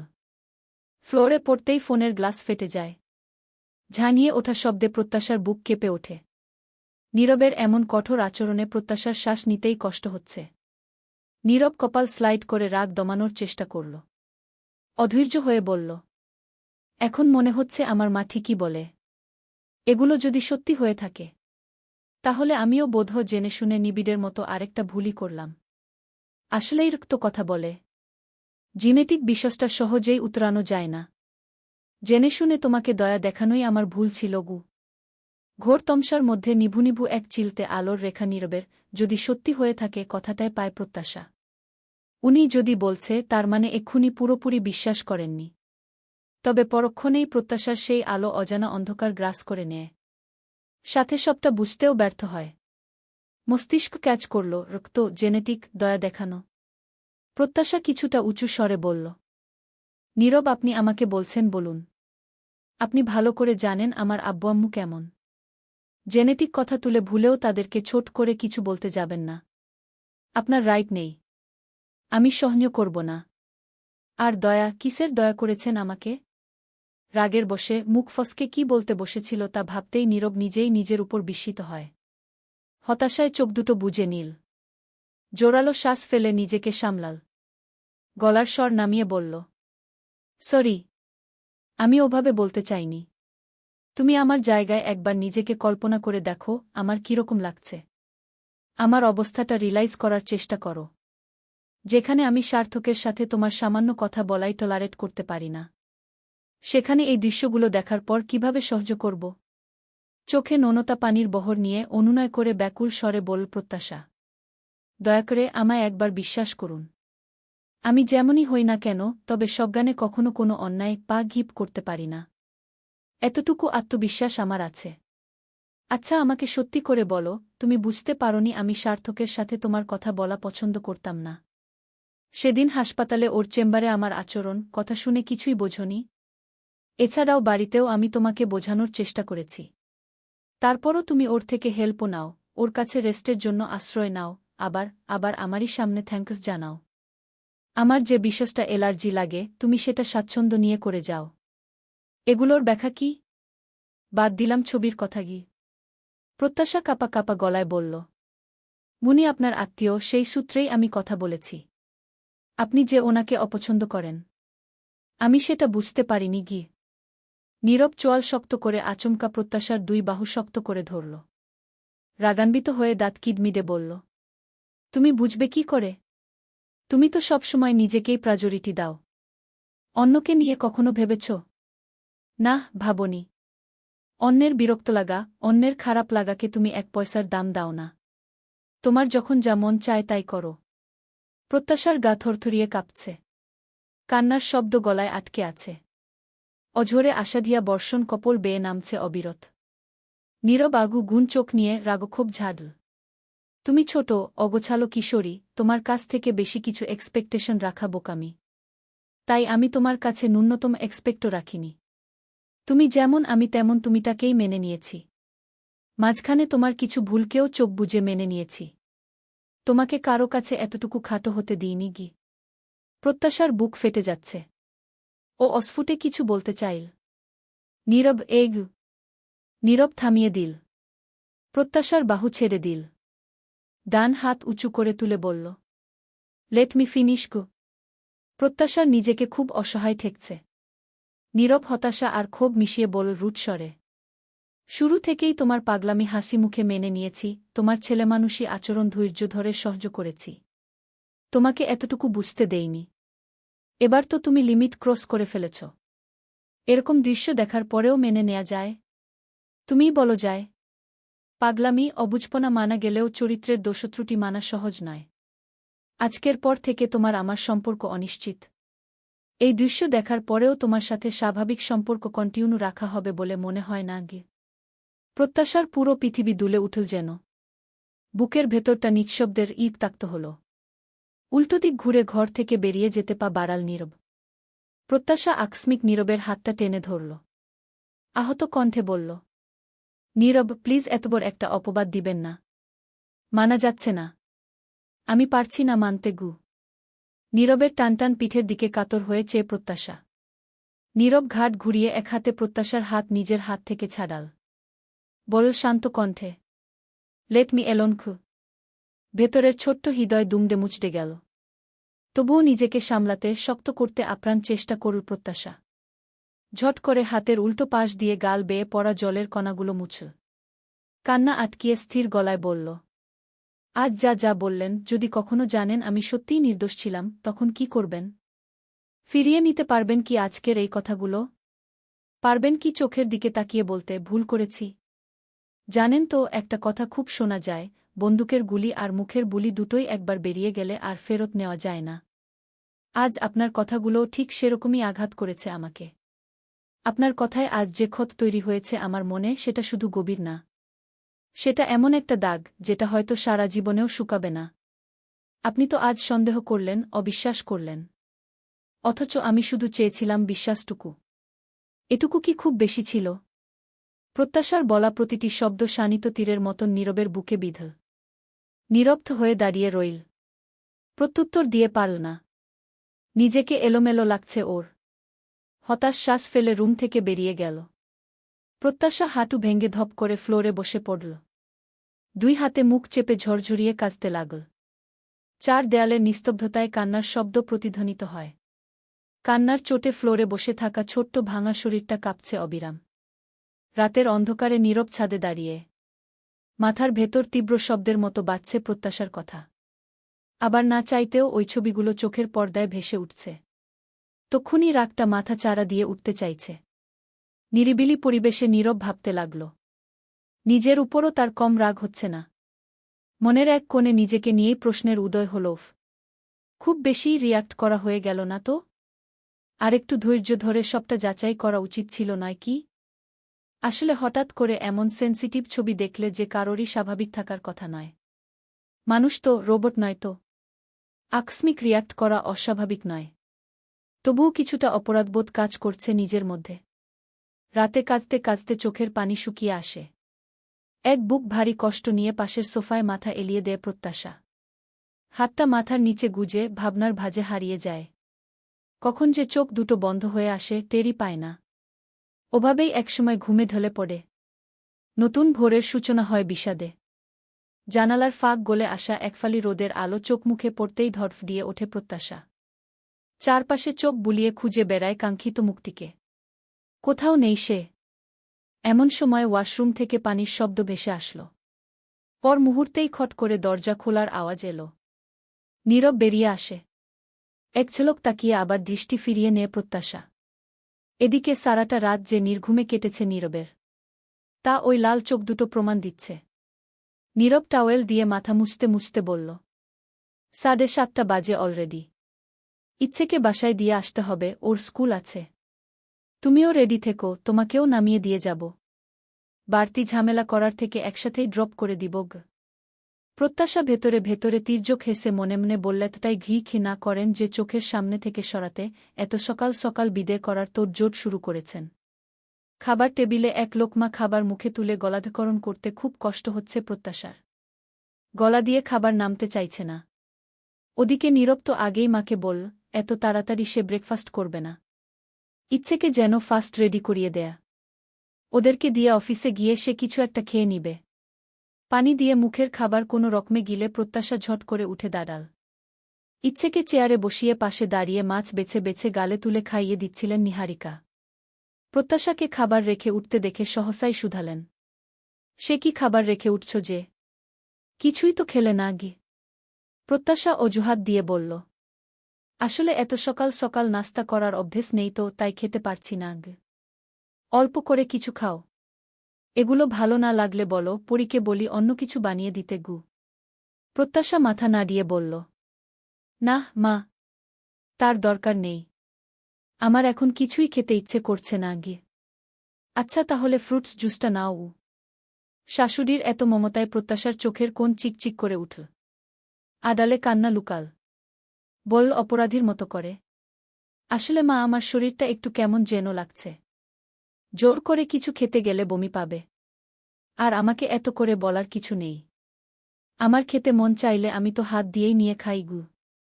নিজেকে স্বাভাবিক দেখাতে কথাগুলো বলে জোর করে ঠোঁটের কোণে হাসি টানে প্রত্যাশা। নিহারিকা তীক্ষ্ণ দৃষ্টিতে তাকিয়ে বললেন, তোমার চোখের পাতা ভারী, তারপর চোখ দুটোও লাল লাগছে। শরীর ঠিক আছে তোমার? অতিরিক্ত কান্নার ফলে এমন হয়েছে। প্রত্যাশা হেসে বলল, ঠিক আছি। তেমন কিছুই না। ওই একটু মাথাটা ধরেছে তাই উই। শর্মিলা কিচেন থেকে বেরিয়ে শাড়ির আঁচল দিয়ে হাত মুছতে মুছতে এগিয়ে এলেন। বললেন, মাথা ধরেছে তাহলে এত সকাল সকাল তোমার যাওয়ার কি তাড়া? ইচ্ছের না হয় স্কুল আছে। মিস গেলে ওর মা আবার কথার তৈরি করবে। তুমি আজ থাকো, পরে পাছে যেও। নীরবকে বলি, তোমাকে যেন কাল পরশু দিয়ে আসে গি। প্রত্যাশার বুক ভার হয়ে আসছে। তড়িঘড়ি করে বলল, না ছোটো মা, বলবেন না প্লিজ। আসলে আমার প্রাইভেট আছে, কদিন পরেই তো পরীক্ষা। প্রাইভেটে পরীক্ষা চলছে। আজ বিকেলেও আছে। মিস গেলে নিজেরই ক্ষতি গো। গটগট করে মিথ্যে বলার চেষ্টা করে প্রত্যাশা। যদিও অল্প কদিন পরেই পরীক্ষা, তবে পড়াশোনা নিয়ে সিরিয়াস হওয়ার মেয়ে ও কোনোকালেই ছিল না। ইচ্ছেকে রেডি করে নিহারিকা বললেন, প্রত্যাশা, নীরব দেখো রুমে আছে। যাবেই যেহেতু তাহলে আর দেরি করার কি দরকার? ইচ্ছের স্কুলের টাইম হয়ে আসছে আবার। নীরবকে বলো ইচ্ছে রেডি উ। প্রত্যাশা দীর্ঘশ্বাস ফেল। ইচ্ছের কাঁধে দুই হাত রেখে বলল, ইচ্ছে তোমার পাপাকে গিয়ে বলো আমরা রেডি উ। ইচ্ছে ঘাট কাত করে জবাবে আচ্ছা বলে। নীরব ইচ্ছেকে মাঝখানে বসিয়ে দেয়া। প্রত্যাশার সামনে ইচ্ছে, তারপর নীরব। বাইক ছুটে চলেছে শো শো বাতাসের সাথে। প্রত্যাশার মনে হয় একদিনেই যেন দুজনের মাঝে চীনের মহাপ্রাচীর দাঁড়িয়ে গেছে। এই প্রাচীর ভাঙা কি আদৌ সম্ভব? বাড়ির গেইটের সামনে বাইক থামায় নীরব। মুখে একটাও কথা নেই। প্রত্যাশা নেমে দাঁড়ায়। ইচ্ছের মাথায় হাত বুলিয়ে মুখে ম্লান হাসি নিয়ে বলে, বাই ইচ্ছে গি। নীরব সৌজন্যমূলক কিছু বলল না। প্রত্যাশাও অদ্ভুত এক জড়তায় চুপ করে রইল। পা বাড়াতে গিয়েও হঠাৎ থেমে যায় প্রত্যাশা। নীরব আচমকা বলে উঠল, সুস্থ তোমাকে নিয়ে গিয়েছিলাম, অমনি সুস্থ তোমাকে রেখেও গেলাম। যেটা আমার দায়িত্ব ছিল গু। প্রত্যাশার পা জোড়া থেমে গেল। ফিরে তাকিয়ে নীরবের চোখে চোখ রাখল। ভেতরের চাপা কষ্ট নিয়ে মিহি কণ্ঠস্বরে বলল, আমি জানি আমি অনেকের কাছেই বিরক্তিকর। তবুও আজ একটা কথা জানতে ইচ্ছে করছে। আমি কি খুব বেশি উচ্ছৃঙ্খল? আমি কি খুব বেশিই বেপরোয়া? নীরব নিশ্চুপ, নিরুত্তর। প্রত্যাশার বুক চিডে দীর্ঘশ্বাস বেরোল। ও উত্তরের অপেক্ষাও করল না। প্রশ্নগুলো রেখে ওর মতো চলে গেল। বট কদম ফেলে লহমায় চোখের আড়ালে। ইচ্ছেকে বাসায় দিয়ে অফিসে আসতে আসতে নীরবের 9টা পার হয়ে যায়। নিজের অফিসকক্ষে চেয়ারে গা এলিয়ে চোখ বুজে বসে নীরব। মনে মনে একের পর এক প্রশ্ন তৈরি করছে। একটা প্রশ্নেরও সঠিক উত্তর নেই। ভাবছে রীতিমতো, ছবিগুলো সেন্ড করল কে? ছবির দৃশ্য যা বলছে তা কি সব সত্যি? নাকি আমাকে বিভ্রান্ত করতে কেউ এসব করেছে? আর কে সে? তার উদ্দেশ্যই বা কি? ঘুরে ফিরে একটা নামই মস্তিষ্কে সিগন্যাল দেওয়ার মতো বারবার আসছে। এসবের পিছনে কি সার্থক? কারণ ওই তো প্রত্যাশাকে পছন্দ করত। আর ছবিগুলোও তো ওরই সাথে। নীরব সোজা হয়ে বসল। টেবিলের উপর হাত দুটো নামাল। টেবিলের উপর থাকা অফিসিয়াল ফাইল খুলতে গিয়েও আজ এক পাশে ঠেলে রাখল। ফোন ওপেন করল। ফাটা গ্লাস কাল রাতের রাগক্ষোভকে আবার স্মরণ করিয়ে দিল। নীরব সেই নম্বরে কল করল। ওপাশ থেকে মেয়েলি মিষ্টি গলা এলো, দুঃখিত, কাঙ্ক্ষিত নম্বরে সংযোগ প্রদান সম্ভব হচ্ছে না। অনুগ্রহ করে কিছুক্ষণ পর ডায়াল করুন গো। নীরব অবাক হল না। কারণ কাল রাতেও কল দিয়ে বন্ধ পেয়েছে। নীরব ত্রস্ত কল লিস্ট থেকে একটা নম্বরে কল লাগাল। রিসিভ হতেই আদেশের সুরে বলল, আমি এখনই আপনাকে একটা নম্বর মেসেজ করব। দয়া করে যাচাই করে দেখবেন নম্বরটা কোনো আইডির নামে রেজিস্টার করা হয়েছে, কখন কোথায় সিমটা অ্যাক্টিভ হয়েছে। সবকিছু বিস্তারিতভাবে আমাকে জানাবেন। রিপোর্টটা আমার চাই। I need the full report as soon as possible. This is urgent. No delays please গু। চলবে। মধ্যরাতের চাঁদ। লেখনীতে মুস্তারিন মুশাররাত। পর্ব 29। রাত্রি 11:10। প্রত্যাশা জানালার গ্রিল দুহাতে ধরে দাঁড়িয়ে। আকাশে কালো মেঘের ভেলা বাতাসের সাথে যেন উঠছে। মুহূর্তেই মিটিমিটি আলো ছড়ানো চাঁদটাকে গ্রাস করে নীল একদল মেঘেরা। প্রত্যাশার মনেও ঘনকালো মেঘ জমেছে। বিষণ্ণতায় ডুবে আহত হৃদয়ে ছলছল চোখে শূন্যে তাকিয়ে মেয়েটা। কাল রাতে নীরবের বলা প্রতিটি কথা সূচের মতো বুকে বিঁধছে। ভীষণ কষ্ট হচ্ছে। রুমের ভেতরটা অন্ধকার। ভেজানো দরজার ফাঁক ফোকর গলে আবছা আলো রুমে ঢুকছে। সেই আলো প্রত্যাশাকে জানালার পাশে দাঁড়িয়ে দেখে অধরার ভ্রু বেঁকে যায়। এক হাতে সুইচ টিপে আলো জ্বালাতেই ঘরটা ফকফকা আলো ঝলমল করে ওঠে। চমকে ওঠে চকিতে ঘুরে তাকায় প্রত্যাশা। অধরা এগিয়ে এসে ভাতের প্লেট, গ্লাস বেড টেবিলে রাখতে রাখতে শুধালেন। প্রত্যাশা, লাইট নিভিয়ে ঘর অন্ধকার করে ওখানে দাঁড়িয়ে আছিস যে? প্রত্যাশা তড়িঘড়ি করে চোখের জল মুছল। গলা সামলে আমতা আমতা করে বলল, ইয়ে মানে জানালার পর্দা ঠিক করছিলাম গে। অন্ধকারে পর্দা ঠিক করতে গেলি? মাকে কোনো কিছু বুঝতে দিতে চায় না প্রত্যাশা। তাই নিজেকে যথাসম্ভব স্বাভাবিক দেখাতে মিথ্যে বলল। শুতে যাচ্ছিলাম, তখন খেয়াল হল। তাই আচ্ছা হয়েছে হয়েছে। এবার আয় তো খেয়ে নে। সেই দুপুরে কি একটু খেলি দেখলাম না। আবার এখন বলছিস পেট ভরা, খাবি না গি? প্রত্যাশা মুখটা ছোট করে বলল, আম্মু খা।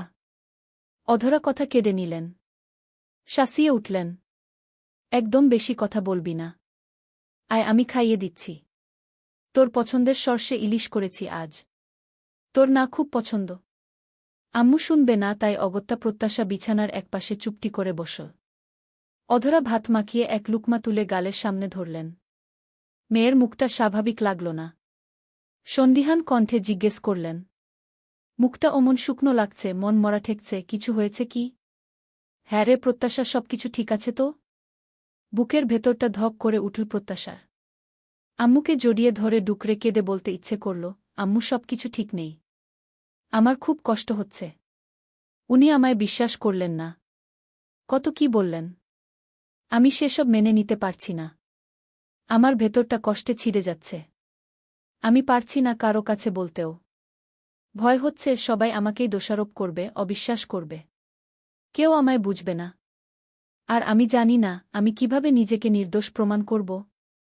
আমার কি করা উচিত আমি সেটাও বুঝতে পারছি না। নিজেকে সামলাল প্রত্যাশা। সবটা দুজনের মধ্যেই সীমাবদ্ধ রাখতে চাইল। দৃঢ় মনোবল আর বিশ্বাস নিয়ে মনটাকে শক্ত করল। কতটুকু শক্ত হলো জানে না। তবুও মন বলছে, যেহেতু আমি জানি আমি সজ্ঞানে কোনো অন্যায় পাপ করিনি, তাই একদিন না একদিন সত্যিটা সামনে আসবেই। মিথ্যে বিলুপ্ত হবে। সেদিন অবিশ্বাস ভাঙ্গবে। তারপর ক্ষত হয়তো শুকাবে। তবে শুকালেও ক্ষতের ফলে থেকে যায় সূক্ষ্ম দাগ। দাগটা কি পুরোপুরি মিলানো সম্ভব? পৃথিবীতে হাজারো কষ্টবেদনা, গুমরেম রা, ভেতরে ভেতরে নিঃশেষ হয়ে যাওয়া, আড়ালে কান্নার স্রোত বয়ে ফেলা, এসব কিছুকে আড়াল করার একমাত্র হাতিয়ার হাসি। হাসির আড়ালে সকল কষ্ট, যাতনা নিমিষেই অন্যদের অগোচরে রাখা যায়। প্রত্যাশা ফট করে ঠোঁটের কোণে হাসি টেনে নিল। বল গমগ্মে স্বরে, কই না তো, কিছু হয়নি তো। আর মন মরা লাগবে কেন, এই তো আমি হাসছি, খাচ্ছি। ঠিকই তো আছে সবু। নিজ হাত দিয়ে মায়ের হাতটা মুখের সামনে ধরল প্রত্যাশা। চটজলদি খাবার মুখে নিল। অধরা হঠাৎ বললেন, নীরব আজ ভেতরে এলো না যে? দেখা করেও তো যেতে পারত উ। ইচ্ছে সাথে ছিল। ইচ্ছেকে দিয়ে উনাকে অফিসে যেতে হবে। তাই নামলেন না গে। ওহ হি। ফের কিছু মনে পড়ার ভূমিতে বললেন অধরা। সেই সকালে এসে থেকে তোকে চুপচাপ দেখছি। বাইরেও বের হচ্ছিস না। আমি ভাবলাম ও বাড়ির কেউ কিছু বলেছে নাকি উ। প্রত্যাশা জোর করে মুখের হাসি হাসি ভাব ধরে রাখল। ব্যথাতুর হৃদয়টা ভেঙে যাচ্ছে নিঃশব্দে। তবুও বল ভেঙে ভেঙে, ও বাড়ির সবাই কত ভালো না? ওরা কিছু বলবে, আম্মু তোমার মাথা ঠিক আছে। ওনারা সবাই তো আমাকে কত আদর করে কি। অধরা প্রশান্তির সহিত হাসলেন। সায় দিয়ে বললেন, হ্যাঁ নিভানদের ফ্যামিলিটা খুব ভালো। ছেলে ভালো, ফ্যামিলি ভালো, সবকিছু পজিটিভ দেখেই তো নিভানের বাবা বিয়ের প্রস্তাব দিতেই রাজি হয়ে গেলাম। নইলে কি আমার পাগলি মেয়েটাকে এত তাড়াতাড়ি পরের বাড়ি পাঠাতে রাজি হতাম? প্রত্যাশার মুখটা নিমিষেই মিয়ে গেল। আকস্মিক মনে উঠল, নীরব কিসের দয়া দেখিয়েছে। মনে মনে উত্তর সাজাল। নিজেকে তুচ্ছতাচ্ছিল্য করেই আওড়ায়, আমি কোনো দিক থেকেই উনার যোগ্য নই। শুধুমাত্র বাবার কথায় বিয়েটা করে দয়া দেখিয়েছেন, উনি হয়তো এটাই বলতে চেয়েছেন। কথাটা প্রত্যাশার বুকের এফোডোফোড বিধে আছে। নিঃশ্বাস ভারী হয়ে এল। প্লেট রেখে হাত ধুয়ে মেয়ের রুমে ফের এলেন অধরা। দরজার ওপার থেকেই হাঁক ছেড়ে বলতে বলতে আসলেন, প্রত্যাশা দেখ তো, কোনো ডিজাইনটা তোর মনে ধরে কি? প্রত্যাশা বিছানার হেডে গা এলিয়ে বসেছিল। সোজা হয়ে বসে মায়ের দিকে প্রশ্নবোধক চাউনিতে তাকাল। অধরা পাশে বসে ফোনটা ধরলেন মেয়ের সামনে। একটা একটা পিক বের করলেন আর জিজ্ঞেস করলেন কোন ডিজাইনটা বানাতে দিবেন। প্রত্যাশা নির্বাক। ও কি বলবে ভেবে পাচ্ছে না। অধরা উৎসুক চোখ মুখে বললেন, ছবির ডিজাইন দেখে বল। ভেবেছি 2-1 দিনের মধ্যেই গহনা বানাতে দিব। যেগুলো আছে সেসব কেমন পুরনো ডিজাইন মনে হয়। নতুন করে একসেট না বানালে চলে? আর হাতে বেশি সময়ও নেই। এই তো পরের সপ্তাহ থেকে তোর পরীক্ষা শুরু। দেখতে দেখতে চোখের পলকে পরীক্ষার দিনগুলো চলে যাবে। তারপরই তো বিয়ের অনুষ্ঠান। তখন তাড়াহুড়োর মধ্যে সব ভালো হবে না, তাই এক্ষুনি ধীরে সুস্থে সব এগিয়ে রাখছি। থেমে ফের বললেন, কালকে নীলা আসবে। ওর সাথে স্বর্ণকারের কাছে যাব। তুই এখন বল কোনটা পছন্দ হলো? ফোনের স্ক্রিনে চোখ জোড়া থাকলেও মন আছে শূন্যতায়। প্রত্যাশার এসব কিছু ভালো লাগছিল না। যেখানে নীরব নিজে বলেছে সম্পর্কটা অনিশ্চিত, সেখানে বিয়ের অনুষ্ঠান, গহনাগাটি সবকিছু প্রত্যাশার কষ্টকে দ্বিগুণ করল। ফাপড়ে পড়ার মতো শ্বাস ফেল। বল অধৈর্য হয়ে, আম্মু যে কোন একটা চুজ করো তো। আমার ভালো লাগছে না আগি। অধরা কিছুটা হতাশ হলেন। মুখ গোজ করে বললেন, তোর জন্য গড়াচ্ছি, তুই নিজে পছন্দ করবি না? যে সম্পর্কের ভবিষ্যৎ অনিশ্চিত, সেখানে এসব নিয়ে আদিক্ষেতা করা প্রত্যাশার কাছে বিলাসিতা বই কিছু নয়। নিজেকে সামলে বল কোনো রকমে, এবারের মতো আমার পছন্দটা তোমার আর আপুর উপর দিয়ে দিলাম। তোমরা একটা পছন্দ করে নিও। তোমাদের পছন্দেই আমার পছন্দ গু। অধরা বললেন, আচ্ছা ঠিক আছে। এই যে দেখালাম, 1000 বার পই পই করে বললাম। পাছে পছন্দ না হলে কিছু বলতে পারবি না কিন্তু। এই বলে অধরা উঠে দাঁড়ালেন। চলে যেতে শশব্যস্ত হলেন। এমন সময় প্রত্যাশা শূন্যে তাকিয়ে আচমকা অন্যমনস্ক হয়ে বলে উঠল, আম্মু একটা প্রশ্নের উত্তর দিবে? যা বলবে ভেবে সত্যি করে কি? অধরা চিন্তিত বদনে চাইলেন। বলবো। তবে কি কথা? রাগের সময় যা বলা হয় শেষবি কি মনের কথা থাকে? মুখ ফসকে সত্যিটাই কি বেরিয়ে আসে? অধরা মেয়ের মুখের দিকে গভীরভাবে তাকিয়ে রইলেন কিছুক্ষণ। কিছু বোঝার চেষ্টা করলেন। না বুঝলেও কিছু অনুমান করলেন। পর মুহূর্তে পাশে বসে ধীরে ধীরে শান্ত গলায় বললেন, না মা, সব কথা ধরে নিতে নেই। রাগের সময় মানুষ অনেক কিছু বলে ফেলে, যা তার মনেও ছিল না, এমনকি যার অর্থ কি সেটাও ভাবে না। তখন মাথা গরম থাকে, হিতাহিত জ্ঞান থাকে না। নিজের কথার ওজন বুঝে ওঠার মতো অবস্থায় থাকে না সেই। একটু থেমে আদর করে প্রত্যাশার মাথায় হাত রাখলেন। মৃদু হেসে বললেন, এই যে দেখিসি তো রাগ হলে ঝগড়ার সময় তোর আব্বুকে কিভাবে ঝাড়ি। থেমে সিরিয়াস ভাবে ফের বললেন, তোর আব্বুকে রেগে অনেক কিছু বলে ফেলেছি জীবনে। কিন্তু তার মানে এই না আমি সব সত্যি মনে করেই বলেছি। সম্পর্ক থাকলে রাগারাগি, ভুল বোঝাবুঝি হতেই পারে। কিন্তু তার মানে এই নয় যে ভালোবাসা শেষ হয়ে যায়। যা রাগের মাথায় বলা শেষবি সত্যি নয়। রাগের মাথায় বলা কথা ধরলে এই পৃথিবীর নয় শূন্য নারী পুরুষের সংসার টিকত না। রাগের সময়কার কথা না ধরে ভালো ভালো বিষয় বট করে ধরতে হয়। দেখতে হয় সে শুধু রাগই করে নাকি তার ভালো, যত্ন, আগলে রাখা এসব ব্যাপারও আছে। সব মিলিয়ে একজনকে বাছবিচার করতে হয়। তারপর সিদ্ধান্ত নিতে হয়। নিজের জীবনের উদাহরণ টেনে মেয়েকে বুঝালেন অধরা। তবে জিজ্ঞেস করলেন না। মেয়ে বিয়ে দিয়েছে, স্বামী স্ত্রীর মনোমালিন্য হতেই পারে। কোনো সমস্যা হলে দুজনেই মিটমাট করে নিবে। মেয়ে যেহেতু নিজ থেকে কিছু বলছে না, তাই আগ বাড়িয়ে আর কিছু শুধালেন না। মেয়ের বুদ্ধি বাড়ুক, বুঝ আসুক, সুখে শান্তিতে থাকুক, মনে মনে শুধু এই প্রার্থনাটুকুই করলেন। প্রত্যাশার চোখের সামনে জ্বলজ্বল করে উঠল নীরবের কেয়ারগুলো। বিয়ের পর থেকে নীরবের অ্যাক্টিভিস্টগুলো আওড়াল। সেখানে সেই শুরু থেকে নীরবকে ওর প্রতি যথেষ্ট কনসার্ন, কেয়ারিং পেয়েছে। সেদিন সবার সামনে নিজেকে খাটো করেছে, কথা শুনেছে। তবুও প্রত্যাশাকে প্রশ্নের সম্মুখীন হতে দেয়নি। প্রত্যাশার নিজের অ্যাক্টিভিস্টের খাতায় নিজেকে শূন্যে পেল। এখন অবধি নীরবের প্রতি কোনো দায়িত্ব পালন করেছে কি? আর ৫টা মেয়ের মতো স্ত্রীসুলভ আচরণটুকু কখনো শো করেছে কি? হয়তো ওভাবে সুযোগ আসেনি। তবে উনি যে সার্থককে পছন্দ করেন না তা বোঝানো হয়েছে, বলাও হয়েছে। তবুও প্রত্যাশা বোঝার চেষ্টাটুকু করা দূর আরও যেন হেসে উড়ে দিয়েছিল। ইস! নীরবের সেই কথাটা শুনলেই তো আজ এতদূর আসে না। হয়তো এই সমস্যাটুকু আসত না জীবনে। গভীর বাড়ির সবাই ঘুমের অতলে তলিয়ে আছে। ঘুম নেই নীরবের চোখের পাতায়। হাতে কফির মগ। এই তো মাত্র সে নিজে বানিয়ে আনল। কফির মগে চুমুক দিচ্ছে আর ভাবছে। সিম সার্থকের এনআইডি দিয়ে খোলা। সিম বন্ধ থাকার জন্য সিমের মালিকের অবস্থান ট্যাগ করা যায়নি। তবে সিমটা সার্থকের নামে রেজিস্ট্রেশন করা থাকায় সমীকরণ দাঁড়াচ্ছে, সার্থক নিজেই কি তবে নীরবকে খাটো করতে, নীরব প্রত্যাশার সম্পর্কে ফাটল ধরাতে ছবিগুলো পাঠিয়েছে? যেহেতু সার্থক প্রত্যাশাকে পছন্দ করত, তাই সবকিছুর নীল নকশাকারী স্বয়ং সার্থক হবে এটা অস্বাভাবিক নয়। এখন কুয়াকাটায় সেদিন কি ঘটেছিল? কিভাবে ঘটেছিল? ঘটানো হয়েছিল?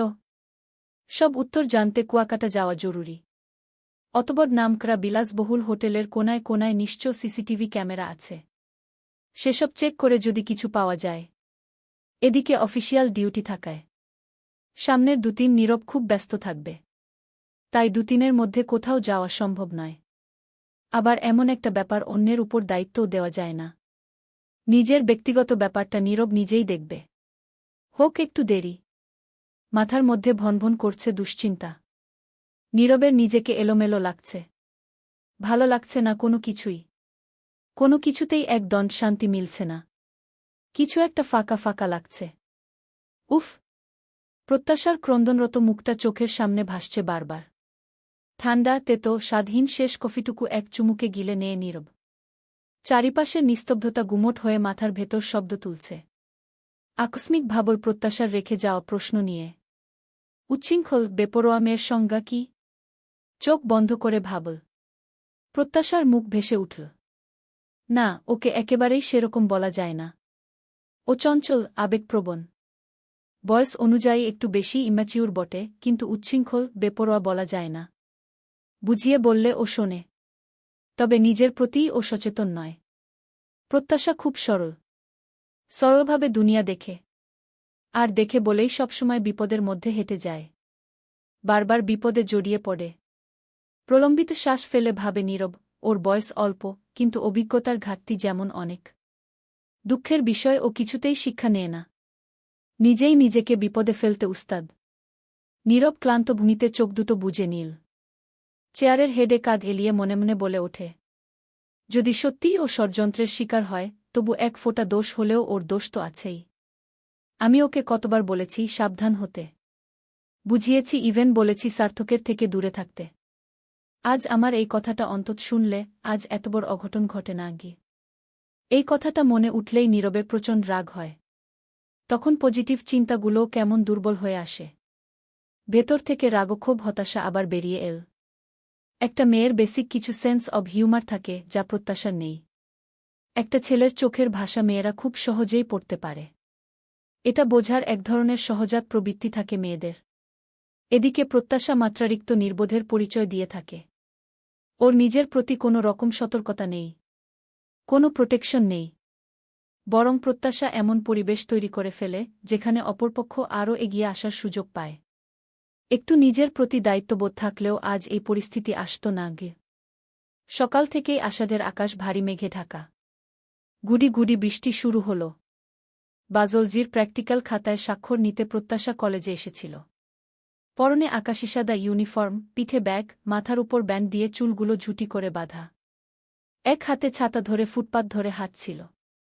হঠাৎ ওর চোখ পড়ল, দেয়াল ঘেঁষে বসে থাকা এক পাগলি মা তার কোলের ছোট্ট শিশুকে ছেঁড়া, ময়লা ওড়নার নিচে লুকিয়ে রাখছে। বৃষ্টির পানিতে যেন ভিজে না যায়। দৃশ্যটা হৃদয় ছুঁয়ে গেল। প্রত্যাশার মনে হালকা কষ্টের স্রোত বয়ে গেল। অস্ফুটে আহারে বলে ছাতাটা পাগলির মাথার উপর ধরে বলল, এটা তুমি রাখো। একটু হলেও কাজে লাগবে গি। পাগলিটি কিছু বলতে পারল না, তবে তার চোখে মুখে ছড়িয়ে পড়ল একরাশ প্রশান্তি ও কৃতজ্ঞতার হাসি। একটু দূরের একটি টং দোকান থেকে প্রত্যাশা পাউরুটি আর কলা কিনে এনে দিয়ে ব্যস্ত হয়ে ফের হাঁটতে শুরু করল। আজ 2 দিন হতে চলেছে না নীরব ফোন দিয়েছে আর না তো প্রত্যাশা। এর মধ্যে দুজনের দেখা কথা কিছুই হয়নি। সবার সামনে স্বাভাবিক আচরণ করলেও ভেতরে ভেতরে ভীষণ কষ্ট হচ্ছে। নাম না জানা ব্যথায় হৃদয় দগ্ধ হচ্ছে। বিষণ্ণ চিত্তে হাঁটছে প্রত্যাশা। রিকশার দেখা মিলছে না। বৃষ্টির শব্দ ততক্ষণে তীব্র হয়েছে, গুডি গুডি বৃষ্টির জায়গায় এখন ঝমঝমিয়ে ঝরছে। ভিজে যাচ্ছিল প্রত্যাশা, অবশেষে এক চায়ের দোকানের ছাউনির নিচে দাঁড়াল। কিছুক্ষণ দাঁড়িয়ে থেকে বিরক্তিতে চোখ শব্দ করে উঠল। হঠাৎ চোখ পড়ল সাদা জুতোর দিকে, এক পায়ের ফিতেটা খুলে গেছে। হাঁটু মুড়ে বসে ফিতা বাঁধতে লাগল প্রত্যাশা। এমন সময় রাস্তার পাশে জমে থাকা কাদা পানির উপর দিয়ে ছুটে এলো একটি বাইক। ছিটকে উঠে কাদা পানি প্রত্যাশার পোশাকে আর মুখে লাগে। প্রত্যাশা রাগী দৃষ্টিতে মাথা ঘুরিয়ে তাকাল। বাইকে 3 জন হ্যাংলাপাতলা ছেলের দল। বাইকটা সামনে গিয়ে থামল। তারা হুডমুট করে ছাউনির তলায় ঢুকে পড়ল। প্রত্যাশা রাগে গজগজ করলেও মুখে কিছু বলল না। ছেলে 3টেকে দেখতেই বখাটে লাগছে, একজনকে অবশ্য চেনে প্রত্যাশা। ওদের সাথেই পড়ে, তবে নামকা ওয়াস্তে পড়ে। বখাটেপনাই করে বেড়ায়। ছেলেগুলো ঠোঁটে সিগারেট ধরিয়ে প্রত্যাশাকে স্ক্যান করতে থাকে। মুহূর্তেই সিগারেটের ধোঁয়ায় চারিপাশ ছেয়ে যেতে থাকল। সিগারেটের ধোঁয়া উড়িয়ে একজন হেরে গলায় গান ধরল, আরেকজন সিটি বাজাতে লাগাল। প্রত্যাশা খুক করে কাশল। ওর অস্বস্তি হচ্ছে। নীরবকে সিভিল ড্রেসে পাঠানো হয়েছে একজন ব্যবসায়ীর সাথে দেখা করতে, যে কিনা গোপনে মাদক পাচারের সাথে জড়িত বলে গোয়েন্দা সূত্রে সন্দেহ করা হয়েছে। পুলিশ সরাসরি গ্রেপ্তার না করে আগে প্রমাণ সংগ্রহ করতে চায়। নীরব ক্লায়েন্ট সেজে সেই ব্যক্তির সাথে কফি খেতে খেতে কথার ছলে সন্দেহভাজনের থেকে তথ্য জোগাড় করছে নীরব। বিদায় নিয়ে কফিশপের থেকে বের হয়ে সামনে দাঁড়িয়ে পড়ল নীরব। ঝমঝমিয়ে বৃষ্টি হচ্ছে। কালো প্যান্টের উপর কালো শার্ট ছেড়ে দিয়ে পরা। চোখে কালো সানগ্লাস। কানে এয়ারপড। হাত ঘড়িতে সময় দেখে কানের এয়ারপডটা নাড়ল। ফিসফিসিয়ে কিছু বলল। শেষে বলল, 3টার দিকে এলাকায় পুলিশ ফোর্স পাঠিয়ে দিতে হবে। সব রেডি রাখতে হবে। Okay sir. এর মধ্যে আচমকা নীরবের দৃষ্টিজোড়া খানিকটা দূরে পড়ল। ভ্রু কুঁচকে তাকিয়ে রইল। প্রত্যাশা একপাশে সিটিয়ে দাঁড়িয়ে। একজন হঠাৎ বলে উঠল, কি আপু, বৃষ্টি ভালো লাগে? নাকি ছায়া বেশি পছন্দ? নাকি ঝলমলে রোদ? আরেকজন ধোয়া ছেড়ে বলল, আপু কিছু বলছেন না যে, কি খাবেন বলুন? এক্ষুনি অর্ডার করছি গে। তৃতীয়জন বলল, ঠান্ডার দিনে হট কিছু দে রে। আপু হট হোক আমরাও। প্রত্যাশার মুখ লাল হয়ে যায় রাগে। গর্জে ওঠে, ভদ্র ভাষায় কথা বলুন। ছেলেগুলো অট্টহাসিতে ফেটে পড়ল। একজন আরেকজনের কাঁধে হাত রেখে বলল, ওরে ম্যাডাম রেগে গেছে দেখ। আহারে। প্রত্যাশার ভীষণ খারাপ লাগল। মনে হচ্ছে ভাগ্যই খারাপ। সবসময় সমস্যা ওর কাছে আসে না, ওই যেন সমস্যার কাছে এগিয়ে আসে। কান্না পেল প্রত্যাশার। এখানে এক মুহূর্তও দাঁড়াতে ইচ্ছে হল না। বৃষ্টির মাঝে রাস্তায় নেমে পড়ল। লম্বা কদম ফেলে এগিয়ে যেতে নিয়ে হঠাৎ হাতে টান পড়ল। চোয়াল শক্ত করে ঘাট ঘুরিয়ে দেখে। চলবে। মধ্যরাতের চাঁদ। লেখনীতে মুস্তারিন মুশাররাত। পর্ব 30। ঘাট ঘুরিয়ে নীরবকে দেখে 1 সেকেন্ডের মধ্যে বিস্ময়ে জমে গেল প্রত্যাশা। অবিশ্বাস্য চোখে একবার হাতের বাঁধনের দিকে চাইল, পরপর মুখ তুলে নীরবের মুখের দিকে। কোনো কিছু ঠাহর করার আগেই নীরব এক ঝটকায় টান দিয়ে প্রত্যাশাকে ছাউনির তলায় নেয়। নীরবের গায়ের কালো শার্ট ভিজে গায়ের সাথে লেপ্টে আছে।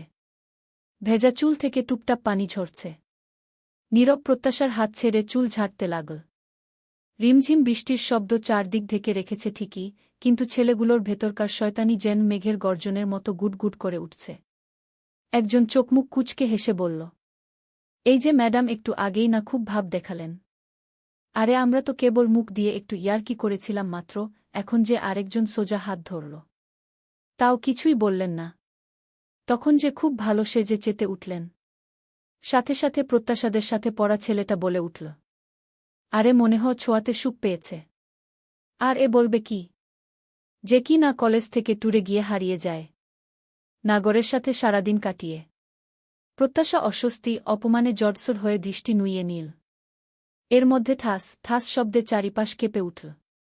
নীরব দুটোর গালেই সজোরে চট বসায়। চট খেয়ে কথা হারিয়ে ছেলেটি ধরফট করে একপাশে কাত হয়ে পড়ে। আরেকজন গালে হাত দিয়ে রাগী দৃষ্টিতে তাকায়। সামনাসামনি বুক চওড়া করে নীরব দাঁড়াল। চোখ দুটো রাগে লাল টকটক করছে, চোয়াল কঠিন করে বলল, আরেকটা শব্দ বলবি তো দাঁত ভেঙে ফেলব। মেয়ে দেখলেই তোদের মাথা খারাপ হয়ে যায় না? অশ্লীল বলার জন্য জিভ লকল করে? জিভ টেনে ছিঁড়ে মেয়েদের টিস করার স্বাদ মিটিয়ে দিব। তৃতীয়জন বুক টানটান করে এগিয়ে এসে বলল, এই আপনি সাহস পান কই থেকে? আমার বন্ধুদের চড় মারেন। কথা নাই বার্তা নাই, গায়ে হাত তুলেন। আবার শাসাচ্ছেন, হিরোগিরি দেখাচ্ছেন। কফিশপের সামনে থেকে প্রত্যাশাকে লক্ষ্য করে নীরব। ছেলেগুলো যে টিস করছিল বোঝাই যাচ্ছিল। দ্রুত আসে, এদিকে প্রত্যাশা কোনো দিকে না তাকিয়ে বৃষ্টির মধ্যেই চলে যেতে নেয়। ছেলেটা সাহস দেখিয়ে তেড়ে আসতে নিতেই নীরব নাক বরাবর দিল এক ঘুষি। মুহূর্তেই গলগল করে ইক তো বেরোল। ছেলেটি এক হাতে নাক চেপে ধরল। চোখ থেকে কালো সানগ্লাস খুলে শার্টের সাথে গুজল নীরব। তারপর কলার চেপে ধরে বলল, ওকে নিয়ে মজা নিচ্ছিলি না? টিজ করছিলি? এখন এই মুহূর্তে ওর পা ধরে ক্ষমা চাইবি। স্টুডেন্ট মানুষ, তাই দয়া করে জেলে পুরলাম না। এবারের মতো দয়া করলাম গ। এই বলে কলার ধরেই প্রত্যাশার পায়ের কাছে ফেল। প্রত্যাশা তো চমকে উঠে দুপা পিছাল। নীরব বাকি দুটোর দিকে তাকিয়ে আঙুল নাচিয়ে ইশারা করে ছুড়ে ছুড়ে বলল, তোরা দুটো দাঁড়িয়ে কেন? বেয়াদবির জন্য পা ধরে মাফ চা। বাঁচতে হলে যা বলছি ফাস্ট তাই কর। কুইক গে। দুজনের একজন শার্টের হাতা গুটাতে গুটাতে এক পা এগিয়ে কণ্ঠে তেজ নিয়ে বলল, কোন হে চ্যাটের বাল তুমি? তোমার কথা শুনতে হবে।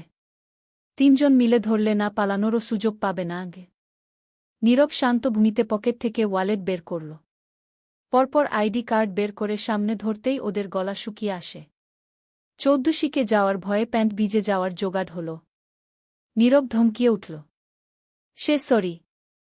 Fast before I lose my patience. ধমকে কেঁপে ওঠে ওরা তিনজন, হাঁটু মুড়ে প্রত্যাশার সামনে বসল।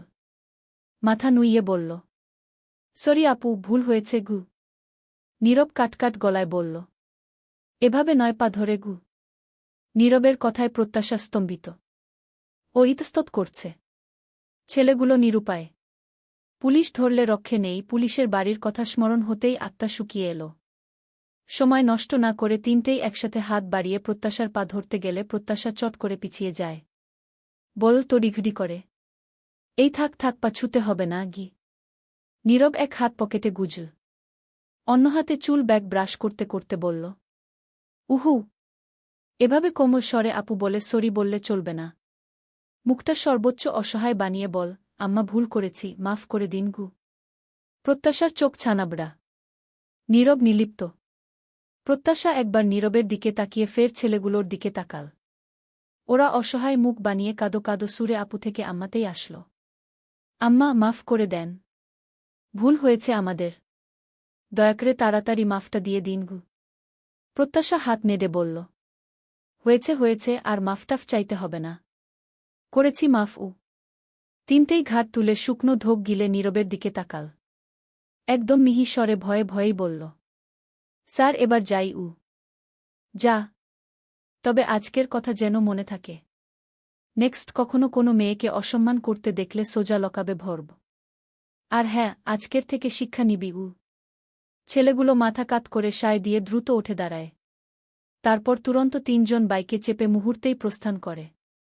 প্রত্যাশা রাস্তা বরাবর তাকিয়েছিল, এর মধ্যে নীরব টিস্যু পেপার প্রত্যাশার সামনে ধরে। প্রত্যাশা প্রশ্নাত্মক চাউনিতে তাকায়। নীরব বল শান্ত কণ্ঠে, মুখটা মুছে নাও। মুখের ডান পাশে তখনকার কাদা পানি শুকিয়ে দাগ হয়ে আছে। প্রত্যাশা মুখ ফুটে কিছুই বলতে পারল না। নিঃশব্দে টিস্যুটা নিল। প্রত্যাশার অবচেতন মনটা বলে উঠল, আসলেই উনাকে বোঝা আমার পক্ষে দুঃসাধ্য। আমার দেওয়া ওনাকে মিস্টার আনপ্রেডিক্টেবল নামটা যথার্থ। নীরব ত্রস্ত কল লিস্ট থেকে কল লাগাল। রিসিভ হতেই ব্যস্ত স্বরে বলল, তানবীর তুমি কোথায়? স্যার, আমি 3 রাস্তার মোড়েই আছি। আচ্ছা, তুমি যেহেতু ওখানে আছোই, আমার একটা হেল্প লাগবে। যত দ্রুত সম্ভব একটা অটো বা সিএনজি পাঠিয়ে দাও। Okay sir. থ্যাঙ্কস। কোনো এক অদৃশ্য জড়তায় প্রত্যাশা কিছুই বলতে পারল না। নীরবও কিছুই না বলে ফোন স্ক্রোল করতে লাগল। প্রত্যাশার তীব্র মন খারাপ হল। হঠাৎ মনে প্রশ্ন জাগল, এখানে আমি ছাড়া অন্য মেয়ে থাকলেও কি উনি একই রকম আচরণ শো করতেন? পাশে দাঁড়াতেন? নাকি আমি ওনার বউ বলে ওই ছেলেগুলোকে শাস্তি দিল? যদি এটাই হবে, উনি কিছুই বলছেন না যে? অভিমানী মন ভাবল, এখনো হয়তো ঘৃণা করেন আমায়। তাই তো কিছুই বলছেন না। এর মধ্যে একটা সিএনজি আসল। নীরব প্রত্যাশাকে ইশারা করে বলল, যাও, ওঠো। তারপর ভাড়া মিটিয়ে দিল নীরব। প্রত্যাশা সিএনজিতে উঠে বসল। নীরব ড্রাইভারকে আদেশস্বরূপ বলে পরপর হুঁশিয়ারি উচ্চারণ করে, ঠিকঠাক যেন পৌঁছে দেয়া। কোনো সমস্যা হলে খবর আছে। নীরব এপাশে সরে প্রত্যাশার দিকে একপল তাকাল। কিছু বলতে গিয়েও থেমে গেল। তন্মধ্যে ভারী স্বরে হঠাৎ বলে উঠল প্রত্যাশা, ঘৃণাই যখন করেন তখন এত ভালোবাসা দেখানোর কি দরকার ছিল? এই প্রত্যাশার কথার মাঝেই নীরব বলল, ভালোবাসা দেখায়নি তো, এটা আমার দায়িত্ব ছিল। বাকিটা জীবন আমি কি শুধুই আপনার দায়িত্ব হয়ে রয়ে যাব? যেদিন এই সম্পর্কটা থাকবে না, সেদিন আমার দায়িত্বটুকুও থাকবে না। প্রত্যাশার বুক কেঁপে উঠল। নিঃশ্বাস ভারী হয়ে গেল। এর মধ্যে সিএনজি চলতে শুরু করে। নীরব ফোন বের করে অনলাইনে টিকিট কাটল। আজ রাত 12টার গাড়িতে কুয়াকাটা যাবে সে। যদি কোনো ক্লু পাওয়া যায়, তারপর সূত্র ধরে সবটা প্রুভ করা। ঠান্ডা মাথায় ভেবে নীরব একটা কথায় স্থির হয়, প্রত্যাশা সহজ সরল, বোকাসোকা। তাই ওকে দিয়ে যে কেউ অনায়াসেই নিজের স্বার্থ হাসিল করে নিতে পারে। নীরব এও মনে মনে ভাবে, প্রত্যাশার একটু শিক্ষা হওয়া দরকার। ওর সাথে এখনই মিশে গেলে ও সব ভুলে যাবে। আদর পেলে মানুষ পূর্বের খুঁটিনাটি সব ভুলে যায়, কিন্তু অবহেলা শেখায় কোথায় ভুল হচ্ছিল, কারণটা কি ছিল। ঠিক যেমন ঘা না লাগলে কেউ শরীরের দুর্বল জায়গাটুকু টের পায় না। আশাধিয়া বাড়িতে গাছগাছালি সিক্ত। গাছের সবুজ পাতা বেয়ে বৃষ্টির ফোঁটা টুপটাপ করে পড়ছে। নীলা ব্যালকনিতে দাঁড়িয়ে এক হাতে গ্রিল খুঁটছে আর অন্য হাতে ফোন ধরে কথা বলছে। নীলার মন ভার। ওপাশ থেকে নিভান বলল, নীলাশা, তুমি এত আপসেট কেন হচ্ছ? এক্ষুনি টেনশনের কিছু হয়নি। আমাদের সামনে আরও দীর্ঘ সময় পড়ে আছে। ধুর, এবারে আশা করেছিলাম কিছু একটা হবে। তেমন কিছুই হলো না। এ মাসেও হতাশ হলাম। ব্যাপার না সামনে হবে। শোনো, আমি ভেবেছি আজকে আমরা ডক্টরের কাছে যাব। চেক আপ করাবো। নীলা, আরেকটু দেখি। নীলা তেতে ওঠে বলল, না না না, আমি আর দেখতে টেকতে পারব না। তুমি তো দুপুরে আসছই। সন্ধ্যায় আমাকে নিয়ে ডক্টরের কাছে যাবে। ব্যাস। নিভান শান্ত গলায় বুঝিয়ে বলল, নীলা শোনো, আমি আমার এক ডক্টর ফ্রেন্ডের সাথে আলোচনা করেছিলাম, সে গাইনোকোলজিস্ট। ওর কথায় যা বুঝলাম, অনেকে কোনো ফ্যামিলি প্ল্যানিং ছাড়াই প্রথম দিকেই কনসিভ করে। আবার অনেকের 6-8 মাস বা তারও বেশি সময় লেগে যায়। এটা নর্মাল রেঞ্জের মধ্যেই পড়ে। এমনকি মেডিকেলি ধরা হয়, নিয়মিত ইন্টিমেন্ট এবং কন্ট্রাসেপশন ছাড়াই 1 বছরের মধ্যে যদি গর্ভধারণ না হয়, তখন সেটা ইনফার্টিলিটি হিসেবে ভাবা যায়। আমাদের তো বিয়ে হয়েছে 7 মাসও হয়নি। তাই এই মুহূর্তে চিন্তা করার বা আতঙ্কিত হওয়ার কিছু নেই। আরেকটা মাস দেখে নিই। তারপর যদি না হয়, তাহলে অবশ্যই আমরা পরবর্তী ধাপে যাব। কেমন? বান্ধবী তারপর ভাবিটাবিদের থেকে শুনেছে নীলা বরেরাই বাচ্চা বাচ্চা করে পাগল বানিয়ে দেয়া। নীলা অধৈর্য হয়ে ভাবল, নিভান এর কোনো হেলদোল আগ্রহ নেই। আর অধৈর্য হল বলেই ঝাড়ি মেরে বলল, কেমন গো তুমি, তোমার কোনো শখ আহ্লাদ নেই? তোমার ছোট এক ভাইয়ের 5 বছর বয়সী এক মেয়ে। নীরব প্রত্যাশার কখন জানি খবর আসে, বাচ্চা হবে। এদিকে তুমি বর হয়ে আটকুডে হয়ে থাকো। প্রত্যাশা মা হোক, আমি হাঁ করে তাকিয়ে তাকিয়ে দেখি। নিভান খুক করে কেসে উঠল। সামলে বলল, নীলা, তুমি কিসব বাচ্চামো কথাবার্তা বলছ? আশ্চর্য! কনসিভ করা নিয়েও তুমি মনে মনে প্রত্যাশার সাথে কম্পিটিশনে নেমেছ। নীলা কাটকাট গলায় বলল, আমি অতসব জানি না। তুমি আসছ, আর আজই আমরা ডাক্তারের কাছে যাচ্ছি। That's final. নিভান হাসল। হেসে বলল, ওকে ওকে যান। তবে আমার কি মনে হয় জানো? কি? নিভান ফাজলামির সুরে বলল, ডক্টরের উচিত প্রেসক্রিপশনে মোটা দাগে লিখে দেওয়া, আপনার বরকে বেশি বেশি আদর করার সুযোগ দিন। যখন আবদার করবে, না করা চলবে না। তাহলেই অতিসত্বর আপনি মা হতে পারবেন। নীলার গাল লজ্জায় লাল হল। লজ্জা আড়াল করতে রাগ দেখিয়ে বলল, নিভান, আজেবাজে কথা বাদ দিয়ে তাড়াতাড়ি কাজ সেরে আসো। নিশ্চয় যান। তুমি কিন্তু রেডি থেকো গো। ফাজিল একটা গু। নিভানকে কিছু বলার সুযোগ না দিয়েই নীলা কল কাটল। লাঞ্চ আওয়ারে শফিক সাহেব বাড়ি এসেছেন। অটো থেকে নেমে বাসায় ঢুকতে গিয়ে হালকা ভিজে গিয়েছেন। অধরা তোয়ালে এনে দিলেন। শফিক সাহেব তোয়ালে দিয়ে মাথা মুছতে মুছতে জিজ্ঞেস করলেন, প্রত্যাশা কি করে? নীলা টিভি দেখছিল। বিটবিট করল, এসেই ওর কথা জিজ্ঞেস করা লাগে। যত সব আদিক্ষেতা। আব্বু আম্মুকে দেখে মনে হয় আমিই কুড়িয়ে পাওয়া মেয়ে। আর প্রত্যাশাই ওদের আপন পেটে ধরা মেয়ে। অধরা ঘড়ির দিকে একবার তাকালেন, তারপর দরজার দিকে। কিছুটা উদ্বেগ প্রকাশ করে বললেন, প্রত্যাশা কলেজে গিয়েছে। এখনো ফিরল না। এত বৃষ্টি হচ্ছে, মেয়েটা কোথাও আটকে আছে না তো? একবার ফোন দিয়ে দেখো তো কোথায় আছে। শফিক সাহেব পকেট থেকে ফোন বের করলেন। চুলো তরকারি থাকায় অধরা ত্রস্ত কিচেনে গেলেন। কল দিবেন এমন সময় নীলা বলে উঠল, ওই এসেছে গি। দরজাটা খোলা ছিল। প্রত্যাশা বিবর্ণ মুখটা নিয়ে এগিয়ে আসছে। কপালের উপর থাকা ছোট ছোট চুলের ডগা বেয়ে টপটপ পানি পড়ছে। শফিক সাহেব মেয়ের দিকে তাকিয়ে বললেন, প্রত্যাশা, মা, ভিজে গেছ দেখছি। যে বৃষ্টি হচ্ছে, আসতে কোনো সমস্যা হয়নি? রিকশা পেয়েছিলে? বৃষ্টির দিনে রিকশা, অটোদের তো আবার হাইপ বেড়ে যায়। খালি বসে থাকবে, ভাড়া তো দ্বিগুণ বলবেই, তারপরও তোষামত করতে হয় গি। প্রত্যাশা শুকনো হেসে বলল, না আব্বু, সমস্যা হয়নি গি। জলদি মাথা মুছে নাও, নইলে আবার জ্বর সর্দি হবে। সামনে পরীক্ষা, এখন জ্বরটর হলে বিপদ গু। তোয়ালে বাড়ালেন মেয়ের দিকে। প্রত্যাশা পিঠ থেকে ব্যাগ নামিয়ে সোফায় রাখল। তোয়ালে নিয়ে মাথা মুছতে লাগল। শফিক সাহেব আদুরে গলায় জিজ্ঞেস করলেন, প্রত্যাশা, পরীক্ষার প্রিপারেশন কেমন? আজ কদিন তো সবসময় বই নিয়েই বসে থাকতে দেখি। তা এবারে আশানুরূপ ফল পাওয়া যাবে তো? প্রত্যাশা উত্তর দিল না। বাবার গা ঘেঁষে বসল। হঠাৎ বলে উঠল, আমি জানি এই পরীক্ষার রেজাল্ট খুব ভালো হবে না। কারণ আমি আগে কখনোই সিরিয়াস হইনি। তবে আব্বু, আমি কথা দিচ্ছি এরপর থেকে পড়াশোনায় মনোযোগ দিব, খুব খুব সিরিয়াস হব। আমি পাবলিকে চান্স পাব না, আমার সে মেধা নেই। আব্বু, তুমি কি আমাকে প্রাইভেটে ভর্তি করাবে? আমি দূরে ভালো কোথাও ভর্তি হতে চাই। সেখানে আমার সম্পূর্ণ মনোযোগ দিব, চেষ্টা করব। চেষ্টা করলে নাকি মানুষ সব পারে? আমি সেই চেষ্টাটুকু করতে চাই। কিন্তু প্রাইভেটে তো খরচ বেশি গু। নীলা শব্দ করে হেসে উঠল। বল, খোঁচা মেয়ে খুঁড়ে। এ আমি কি দেখছি? মনে হচ্ছে ভূতের মুখে রাম রাম শুনছি। ইয়া আল্লাহ!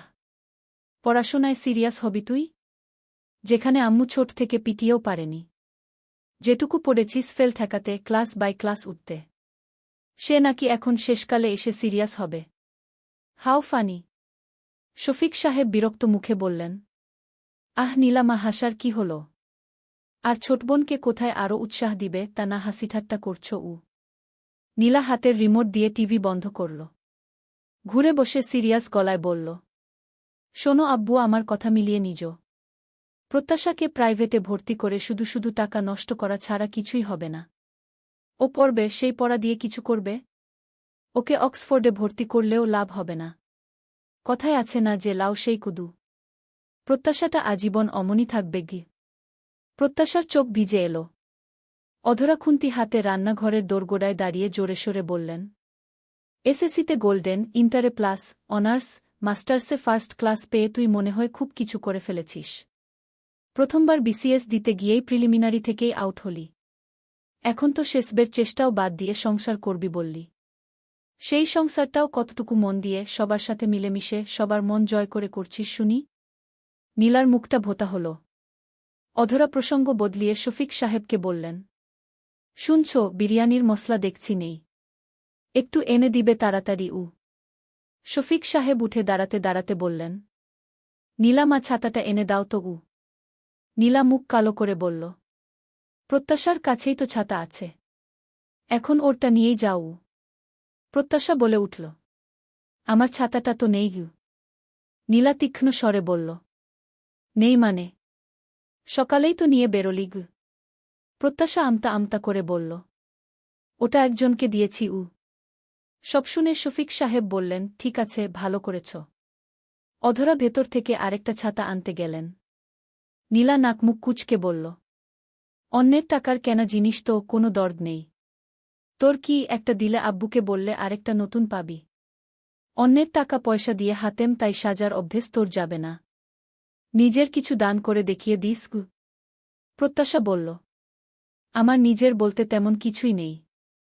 তবে থাকলে কেউ চাইলে আমি নিশ্চয় দিব। যদি আমার সাধ্যের মধ্যে থাকে। নীলা ভেংচি কেটে বলল। আচ্ছা আচ্ছা, আজ যে বট করে বললি, কোনোদিন সময় এলে দেখব। দেখব কতটা উদার আর মহৎ তুই গি। অধরা ছাতা স্বামীর হাতে দিয়ে দুটোকে ধমক দিলেন। সবসময় তর্কাতর্কি। শফিক সাহেবকে হঠাৎ জিজ্ঞাসা করলেন। বড় জামাইকে ফোন করে দাওয়াত দিয়েছ? ছোট জামাইকে আবার বলেছ তো? নাকি খেয়াল নেই? হ্যাঁ, দুজনকেই ফোন করে বলেছি।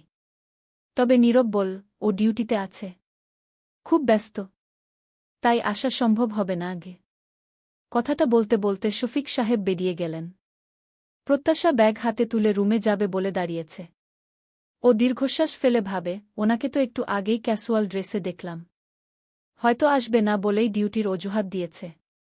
একদিন পর মাঝরাতে দুঃস্বপ্ন দেখে ঘুম ভাঙে প্রত্যাশার। অস্থির ঠেকছে। অস্থিরতায় কপালে বিন্দু বিন্দু ঘাম জমতে থাকে। গলাটা শুকিয়ে কাটকেছে। প্রচণ্ড তেষ্টা পাচ্ছে। রুমের ওয়াটার বোতলটা ফাঁকা দেখে ডাইনিংয়ে আসে। জগ থেকে গ্লাসে পানি ঢালতে ঢালতে নজরে এলো নীলা আম্মু আব্বুর রুমের দরজার সামনে। ওদিকে চেয়ে গ্লাসটা হাতে নিয়ে প্রত্যাশা। নীলা কম্পিত স্বরে চেঁচিয়ে উঠল। আম্মু আব্বু নিভান ফোন দিয়েছিল গো। অধরা এগিয়ে এসে চোখে মুখে চিন্তার ছাপ ফেলে শুধালেন। নীলা, কি হয়েছে? এত রাতে কারো কোনো সমস্যা হয়েছে? নিভান ফোন দিয়েছিল তোর শ্বশুরের কিছু হয়েছে? ভদ্রলোক ঠিক আছেন তো? প্রত্যাশা ভ্রু কুঁচকে ওদিকে চেয়ে বোঝার চেষ্টা করছে। নীলা জোরে জোরে নিঃশ্বাস ফেলছে। ও বল কোনো রকমে। আম্মু, নীরবের অ্যাক্সিডেন্ট হয়েছে গি। কথাটা শ্রবণ হতেই প্রত্যাশার মাথাটা যেন চক্কর দিল। হাতটা কেঁপে ওঠে, হাত খসে গ্লাসটা ফ্লোরে পড়ে যায়। মুহূর্তেই কাচ ভেঙে মেঝেতে ছড়িয়ে ছিটিয়ে পড়ে। শব্দ শুনে অধরা আর নীলা একসাথে ডাইনিংয়ে তাকায়। চলবে। গল্পটি কেমন লাগলো তা জানাতে ভুলবেন না। আমি যে সফটওয়্যার দিয়ে ভিডিও বানাই সেটাতে কিছু কিছু জায়গায় বাংলা লেখাগুলো পরিবর্তন হয়ে যায়, তাই ক্ষমা সুন্দর দৃষ্টিতে দেখবেন এবং বুঝে নিয়েন। কথা না বাড়াই গল্পে চলে যাই।